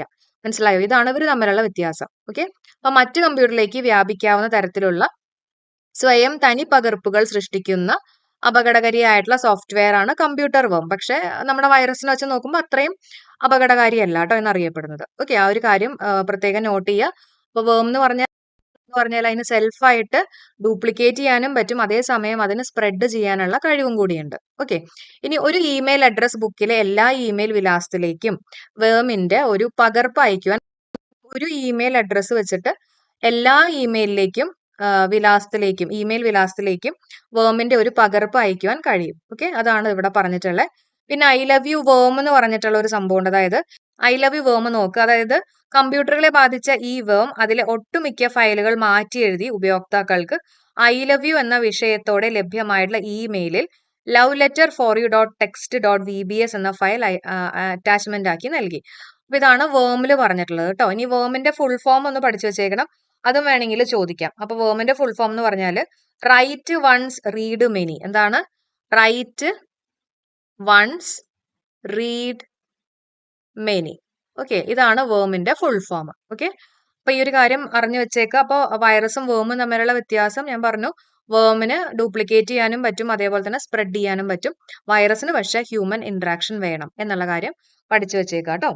സെറ്റ് അല്ലേ? ഇനി നമുക്ക് അടുത്ത് നോക്കാം. അടുത്ത് നമ്മൾ പഠിക്കാൻ പോകുന്നത് എന്താണ് ട്രോജൻ ഹോഴ്സ് എന്നുള്ളതാണ് കേട്ടോ. അപ്പൊ ട്രോജൻ ഹോഴ്സ് പറയുന്നേക്കാൾ മുമ്പ് നമുക്ക് വേറൊരാളെ പരിചയപ്പെടാം. അതായത് ഈ ഹെൽപ്പ് ഡെസ്ക് അല്ലെങ്കിൽ എനി ഡെസ്ക് എന്നൊക്കെ പറഞ്ഞു കേട്ടിട്ടുണ്ടോ? അതായത് നമുക്ക് ഇവിടെ ഇരുന്ന് നമ്മുടെ ഫ്രണ്ടിന്റെ കമ്പ്യൂട്ടറിൽ നടക്കുന്ന കാര്യങ്ങളെല്ലാം മനസ്സിലാക്കാൻ പറ്റും അല്ലെ? അപ്പൊ അങ്ങനെ നമുക്ക് ഫ്രണ്ടിന്റെ കമ്പ്യൂട്ടറിലുള്ള കാര്യങ്ങളൊക്കെ മനസ്സിലാക്കി എടുക്കണമെങ്കിൽ ഫ്രണ്ട് നമുക്ക് പെർമിഷൻ തരണം. ഒരു കോഡ് തരുമ്പോഴാണ് നമുക്ക് അതെല്ലാം ആക്സസ് ചെയ്യാൻ പറ്റുക. അപ്പൊ അതാണ് എനി ഡെസ്ക് അല്ലെങ്കിൽ ഹെൽപ്പ് ഡെസ്കിലൊക്കെ നമ്മൾ ചെയ്യുന്നത്. അപ്പോൾ അവിടെ സംഭവിക്കണം എന്ന് വെച്ചിട്ടുണ്ടെങ്കിൽ ഫ്രണ്ടിന്റെ പെർമിഷൻ വേണം. പക്ഷെ ഈ ട്രോജൻ ഹോഴ്സ് എന്ന് പറഞ്ഞാൽ അങ്ങനെയല്ല. പെർമിഷൻ ഇല്ലാണ്ട് തന്നെ നമുക്ക് വേറൊരാളുടെ കമ്പ്യൂട്ടറിൽ കയറി അവരുടെ ഇൻഫർമേഷൻ എടുക്കാൻ പറ്റും. അതാണ് നമ്മുടെ ട്രോജൻ ഹോഴ്സ് എന്ന് പറയുന്നത് കേട്ടോ. അപ്പൊ ഒരു കമ്പ്യൂട്ടറിൽ ട്രോജൻ ഹോഴ്സ് ബാധിച്ചു കഴിഞ്ഞാൽ അവ നമ്മുടെ കമ്പ്യൂട്ടറിൽ സംഭരിച്ചിരിക്കുന്ന ഫയലുകൾ നശിപ്പിച്ച് വിവരങ്ങൾ നഷ്ടപ്പെടുത്തുന്നു. ചില ട്രോജനുകൾ കമ്പ്യൂട്ടറിന്റെ പിൻവാതിലിലൂടെ അപകടകാരികളായിട്ടുള്ള ഉപയോക്താക്കൾക്ക് പ്രവേശന മാർഗം തുറന്നു കൊടുക്കുകയും അതിലൂടെ രഹസ്യ വിവരങ്ങളോ സ്വകാര്യ വിവരങ്ങളോ നഷ്ടപ്പെടുകയും ചെയ്യുന്നു. മനസ്സിലായോ? നമ്മുടെ കമ്പ്യൂട്ടറിലുള്ള സാധനങ്ങളെല്ലാം എന്താ പറയാ ലീക്ക് ചെയ്തു പോകും. ആ ഒരു സംഭവമാണ് ട്രോജൻ ഹോഴ്സ് കേട്ടോ. പക്ഷേ വൈറസ്, വേം എന്നിവയുമായിട്ട് താരതമ്യം ചെയ്യുമ്പോൾ ട്രോജനുകൾ സ്വയം പെരുകുകയോ ബാധിച്ച ഫയലുകളുടെ പകർപ്പ് ഉണ്ടാക്കുകയോ ചെയ്യുന്നില്ല. ഈ ഒരു കാര്യം ജസ്റ്റ് അറിഞ്ഞു വെച്ചേക്കുക. അപ്പൊ ഇവര് ഡ്യൂപ്ലിക്കേറ്റ് ചെയ്യുന്ന പരിപാടി ഇല്ല എന്നുള്ള കാര്യം മനസ്സിലാക്കി വെച്ചേക്കുക കേട്ടോ. ഓക്കെ, അപ്പൊ അതാണ് നമ്മുടെ ട്രോജൻ ഹോഴ്സ്. മനസ്സിലായല്ലോ? അപ്പൊ എനി ഡെസ്കിലൊക്കെ പോലെ നമുക്ക് പെർമിഷനോടെയാണ് നമ്മൾ ഇതെല്ലാം ആക്സസ് ചെയ്യണമെങ്കിൽ ട്രോജൻ ഹോഴ്സിൽ അങ്ങനെയല്ല. പെർമിഷൻ ഒന്നും ഇല്ലാണ്ട് തന്നെ അവർക്ക് ഫുള്ള് ആക്സസ് ചെയ്യാൻ പറ്റും. ഇനി അടുത്ത് നമ്മൾ നോക്കുന്ന എന്താണ് സ്പൈവെയർ എന്നുള്ളതാ. അതായത് നമ്മുടെ കമ്പ്യൂട്ടറിലെ ഹാർഡ് ഡിസ്ക് സ്കാൻ ചെയ്ത് ഓക്കെ അതിലത്തെ ഇൻഫർമേഷൻ ഒക്കെ ചോർത്തിയെടുക്കുന്ന ഒരു പരിപാടിയാണ് സ്പൈവെയർ എന്ന് പറയുന്നത് കേട്ടോ. അപ്പൊ എന്താണ് ഹാർഡ് ഡിസ്ക് സ്കാൻ ചെയ്തിട്ട് കേട്ടോ, ഹാർഡ് ഡിസ്ക് സ്കാൻ ചെയ്തിട്ട് അതിലത്തെ ഇൻഫർമേഷൻ ഒക്കെ ചോർത്തിയെടുക്കുന്ന ഒരാളെയാണ് നമ്മൾ എന്ത് പറയാ, സ്പൈവെയർ എന്ന് പറയാം. ഓക്കെ, സ്പൈ ചെയ്യാണ്. അതേപോലെ തന്നെ ആഡ്വെയർ ഉണ്ട്. അപ്പൊ ഈ പേരുകളൊക്കെ ഒന്ന് അറിഞ്ഞു വെച്ചേക്കുക. ആഡ്വെയർ എന്ന് പറഞ്ഞു കഴിഞ്ഞാൽ മെയിൻ ആയിട്ട് ഇത് വലിയ കുഴപ്പമുള്ള സാധനമൊന്നുമല്ല. അതായത് നമ്മൾ ഈ കമ്പ്യൂട്ടറിൽ ഓരോന്ന് ചെയ്തുകൊണ്ടിരിക്കുന്ന സമയത്ത് ആഡ്സ് വരും അല്ലെ, അഡ്വർടൈസ്മെന്റ് ഒക്കെ ബാനേഴ്സ് വരും, അല്ലെങ്കിൽ പോപ്പ് മെസ്സേജസ് ഒക്കെ വരും അല്ലെ, പോപ്പ് മെസ്സേജ് അഡ്വർടൈസ്മെന്റ് ഒക്കെ ബാനേഴ്സ് ഒക്കെ വരും. അപ്പൊ ആ ഒരു സംഭവമാണ് ആഡ്വെയർ എന്ന് പറയുന്നത്. ആ പേരിൽ തന്നെ നമുക്കറിയാം ആഡ് വരും അല്ലെ. പിന്നെ വരുന്നതാണ് റാൻസം വെയർ. ഇതേപോലത്തെ ഉള്ള ഒരാളാണ് റാൻസം വെയർ എന്ന് പറഞ്ഞാൽ വേറെ ഒന്നുമല്ല. അപ്പൊ വേണമെങ്കിൽ ഇങ്ങനെ ചോദിക്കാം, റാൻസം വെയർ എന്ന് പറഞ്ഞാൽ ഒരു മാൽവെയർ ആണ് അല്ലെ. അതായത് നമ്മൾ കമ്പ്യൂട്ടർ ചെയ്തുകൊണ്ടിരിക്കുമ്പോൾ ചിലപ്പോൾ പെട്ടെന്ന് നമുക്ക് കമ്പ്യൂട്ടർ തുറക്കാൻ പറ്റാത്ത ഒരു അവസ്ഥ വരും. കമ്പ്യൂട്ടർ തുറക്കാന്നല്ല, നമുക്ക് കമ്പ്യൂട്ടർ ആക്സസ് ചെയ്യാൻ പറ്റാത്ത ഒരു അവസ്ഥ വരും. അപ്പോൾ ഇങ്ങനെ ഒരു മെസ്സേജ് ഒക്കെ വരും. അതായത് ഇന്ന പോലെ നിങ്ങൾക്ക് ഇത് യൂസ് ചെയ്യണമെങ്കിൽ നിങ്ങൾ ഇത്രയും പൈസ തന്നാലാണ് നമുക്കിത് യൂസ് ചെയ്യാൻ പറ്റുക എന്നൊക്കെ പറഞ്ഞ് മെസ്സേജ് വരും. ആ ഒരു സംഭവമാണ് റാൻസം വെയർ എന്ന് പറഞ്ഞാൽ അതൊരു മാൽവെയർ തന്നെയാണ്. മനസ്സിലായോ? ഓക്കെ, അപ്പൊ ഇത്രയും കാര്യങ്ങളാണ്. അപ്പൊ ഏതൊക്കെയാ നമ്മൾ പഠിച്ചേ? വൈറസ് ഉണ്ടെന്ന് പറഞ്ഞു അല്ലെ. വൈറസിന്റെ കുറച്ച് എക്സാമ്പിളുകളൊക്കെ നമ്മൾ പറഞ്ഞു.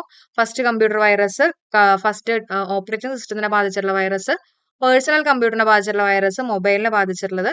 ഓക്കെ, അതേപോലെ തന്നെ വേമിനെ കുറിച്ച് പറഞ്ഞു, ട്രോജൻ ഹോഴ്സ് പറഞ്ഞു, spyware, adware, ransomware. Okay, ഇത്രയും ക്ലിയർ അല്ലേ? എല്ലാവർക്കും ഓക്കെ അല്ലേ? ഒരു പ്രാവശ്യം കൂടെ ഒക്കെ ഒന്ന് വായിച്ച് നോക്കണം, സെറ്റ് ആക്കണം കേട്ടോ. അടുത്ത് നോക്കാം, ഫിഷിംഗ് ആണ്. ഒരുപാട് തവണ PSC എക്സാമുകളിൽ ചോദിച്ചിട്ടുള്ള ഒന്നാണ് ഫിഷിംഗ് എന്ന് പറയുന്നത്. ഓൺലൈനിലൂടെ നടക്കുന്ന ഒരുതരം വ്യക്തി വിവര മോഷണമാണ് ഫിഷിംഗ്. എന്താണ് വ്യക്തി വിവര മോഷണം? അതായത് നമ്മുടെ പാസ്വേഡും അതുപോലെ തന്നെ ക്രെഡിറ്റ് കാർഡിന്റെ നമ്പറും ഇതൊക്കെ ചോദിച്ചിട്ടുള്ള എന്താ പറയാ ഫേക്ക് ആയിട്ടുള്ള ഒന്നിനെയാണ് നമ്മൾ ഫിഷിംഗ് എന്ന് പറയുന്നത് കേട്ടോ. അതായത് പ്രമുഖ ബാങ്കുകളുടെയും ധനകാര്യ സ്ഥാപനങ്ങളുടെയും വെബ്സൈറ്റുകളോട് സാമ്യം തോന്നുന്ന രീതിയിലുള്ള പേജുകളൊക്കെ നിർമ്മിച്ച് അതിലൂടെ ഇടപാടുകാരുടെ യൂസർ നെയിമും പാസ്വേഡും ക്രെഡിറ്റ് കാർഡിന്റെ നമ്പറും കാര്യങ്ങളൊക്കെ ആവശ്യപ്പെട്ടിട്ടുള്ള ഒരു ശ്രമത്തെയാണ് നമ്മൾ ഫിഷിംഗ് എന്ന് പറയുന്നത് കേട്ടോ. ഫിഷിംഗ് എന്ന് പറയുന്നത് നമ്മൾ പറയുന്ന പോലെ തന്നെ അല്ലെ. ഫിഷിംഗ് എന്ന് പറയുമ്പോൾ ചൂണ്ടയിടുക അല്ലെ. ചൂണ്ടയിട്ട് കഴിയുമ്പോൾ ആരെങ്കിലൊക്കെ ചിലപ്പോൾ അവരുടെ ക്രെഡിറ്റ് കാർഡിന്റെ നമ്പറും അതൊക്കെ കൊടുക്കും. ആ ഒരു സംഭവം മെയിനായിട്ട് ഫിനാൻഷ്യലി ആയിട്ടുള്ള കാര്യങ്ങളാണ് കേട്ടോ. ഫിനാൻസുമായിട്ട് ബന്ധപ്പെട്ടിട്ടുള്ള കാര്യങ്ങളാണ്. അപ്പൊ ഇത്തരം തെറ്റിദ്ധരിപ്പിക്കുന്ന വെബ് പേജ് നിർമ്മാണത്തെ നമ്മൾ എന്താ പറയാ, സ്പൂഫിംഗ് എന്ന് പറയും. ഓക്കെ, അപ്പോൾ തെറ്റിദ്ധരിപ്പിക്കുന്ന വെബ് പേജ് നിർമ്മാണത്തെ എന്താ പറയാ, സ്പൂഫിംഗ്. അത് കറക്റ്റ് ആയിട്ട് പഠിച്ചു വെച്ചേക്കാം.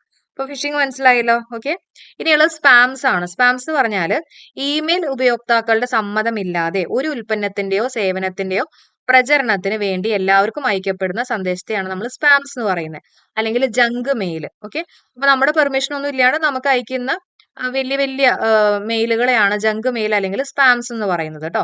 അപ്പൊ ഇത് ഫിനാൻസുമായിട്ട് ബന്ധപ്പെട്ടിട്ടുള്ളതല്ല, ഇത് വലിയ പ്രശ്നമുള്ള ആളൊന്നുമല്ല. അതേസമയം ഫിഷിംഗ് എന്ന് പറയുമ്പോഴാണ് നമ്മൾ നമ്മുടെ എന്താ പറയാ പേഴ്സണൽ കാര്യങ്ങളും അല്ലെങ്കിൽ നമ്മുടെ ക്രെഡിറ്റ് കാർഡ് നമ്പറും കാര്യങ്ങളൊക്കെ കൊടുക്കുന്നത് കേട്ടോ. ഓക്കെ, ഇനി നമ്മൾ നോക്കാൻ പോകുന്നത് എന്താണ് ആന്റി വൈറസ് എന്നുള്ളതാണ് കേട്ടോ.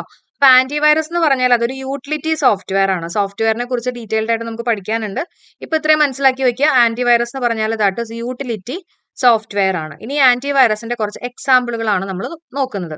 അപ്പൊ ആന്റിവൈറസ് എന്ന് പറഞ്ഞാൽ എന്താ? മെയിൻ ആയിട്ട് വൈറസ് പ്രോഗ്രാമിനെ ഇല്ലാതാക്കാനുള്ള ഒരു സോഫ്റ്റ്വെയറിനെയാണ് നമ്മൾ ആന്റിവൈറസ് എന്ന് പറയാം. ഓക്കെ, അപ്പൊ അതിൽ ആദ്യം നമുക്ക് റീപ്പർ നോക്കാം. റീപ്പർ എന്ന് പറഞ്ഞാൽ നമ്മൾ നേരത്തെ പറഞ്ഞു, ക്രീപ്പറിനെ കുറിച്ച് പറഞ്ഞു അല്ലെ, ആർപ്പാനെറ്റിനെ ആക്രമിച്ചിട്ടുള്ള ഫസ്റ്റ് വൈറസ് ആണ് ക്രീപ്പർ എന്നുള്ളത് നമ്മൾ പറഞ്ഞു. അതേപോലെ ആ ക്രീപ്പറിനെ എന്താ പറയാ ഇല്ലാതാക്കാൻ വേണ്ടി യൂസ് ചെയ്യുന്ന ആന്റിവൈറസ് ആണ് ഏത്? റീപ്പർ. പേര് ഒരേപോലെ ഇല്ലേ? റീപ്പർ കേട്ടോ. അപ്പൊ ക്രീപ്പർ വൈറസിനെ ഇല്ലാതാക്കാനായിട്ടുള്ള ഫസ്റ്റ് ആന്റിവൈറസ് ചോദിക്കുകയാണെങ്കിൽ അത് റീപ്പർ ആണ്. അതേപോലെ തന്നെ കുറച്ച് ആന്റിവൈറസുകളുടെ പേരുകളൊക്കെ ഒന്ന് പഠിച്ചു വെച്ചേക്കുക. എല്ലാം നമ്മൾ ഡിസ്കസ് ചെയ്യുന്നില്ല. എക്സാമിന് ചോദിച്ചിട്ടുള്ള കുറച്ച് ആന്റിവൈറസുകളാണ് ഇവിടെ കൊടുത്തിട്ടുള്ളത്. AVG, അവാസ്റ്റ്, നോർട്ടൺ ആന്റിവൈറസ് ഒക്കെ കേട്ടിട്ടുണ്ടാവും അല്ലെ? AVG, അതുപോലെ തന്നെ അവാസ്റ്റ് കേട്ടോ. പിന്നെ കാസ്പർസ്കി ഒക്കെ കേട്ടിട്ടുണ്ടാവും. ബിറ്റ് ഡിഫെൻഡർ അല്ലെ, ഡിഫെൻഡ് ചെയ്യാണ്. അപ്പൊ ആന്റിവൈറസ് ആണ് ബിറ്റ് ഡിഫെൻഡർ. പിന്നെ ഇതാ പാൻഡ, മെക്കഫെ, ഇതെല്ലാം ആന്റിവൈറസിന്റെ എക്സാമ്പിളുകളാണ് കേട്ടോ. ഇപ്പൊ ഇതൊക്കെ ഒന്ന് അറിഞ്ഞു വെച്ചേക്കുക. കാരണം ചിലപ്പോൾ എക്സാമിന് കൊടുക്കാൻ പോകുന്നത് ഇപ്പം ഒരു എക്സാമ്പിൾ പറയുകയാണെങ്കിൽ ക്രീപ്പർ, ബ്രെയിന്, ആപ്പിൾ, അതിന്റെ കൂടെ AVG, ഏതാണ് ഓഡ് മാൻ ഔട്ട്, അങ്ങനെയൊക്കെ വേണമെങ്കിൽ ചോദിക്കാം. അപ്പൊ 3 വൈറസും ഒരു ആന്റിവൈറസ്, ആ ഒരു രീതിയിലൊക്കെ വേണമെങ്കിൽ എക്സാമിന് ചോദിക്കാം. ഓക്കെ, അപ്പൊ ഇതെല്ലാം കറക്റ്റ് ആയിട്ട് എല്ലാവരും പഠിച്ചു വെച്ചേക്കാം കേട്ടോ.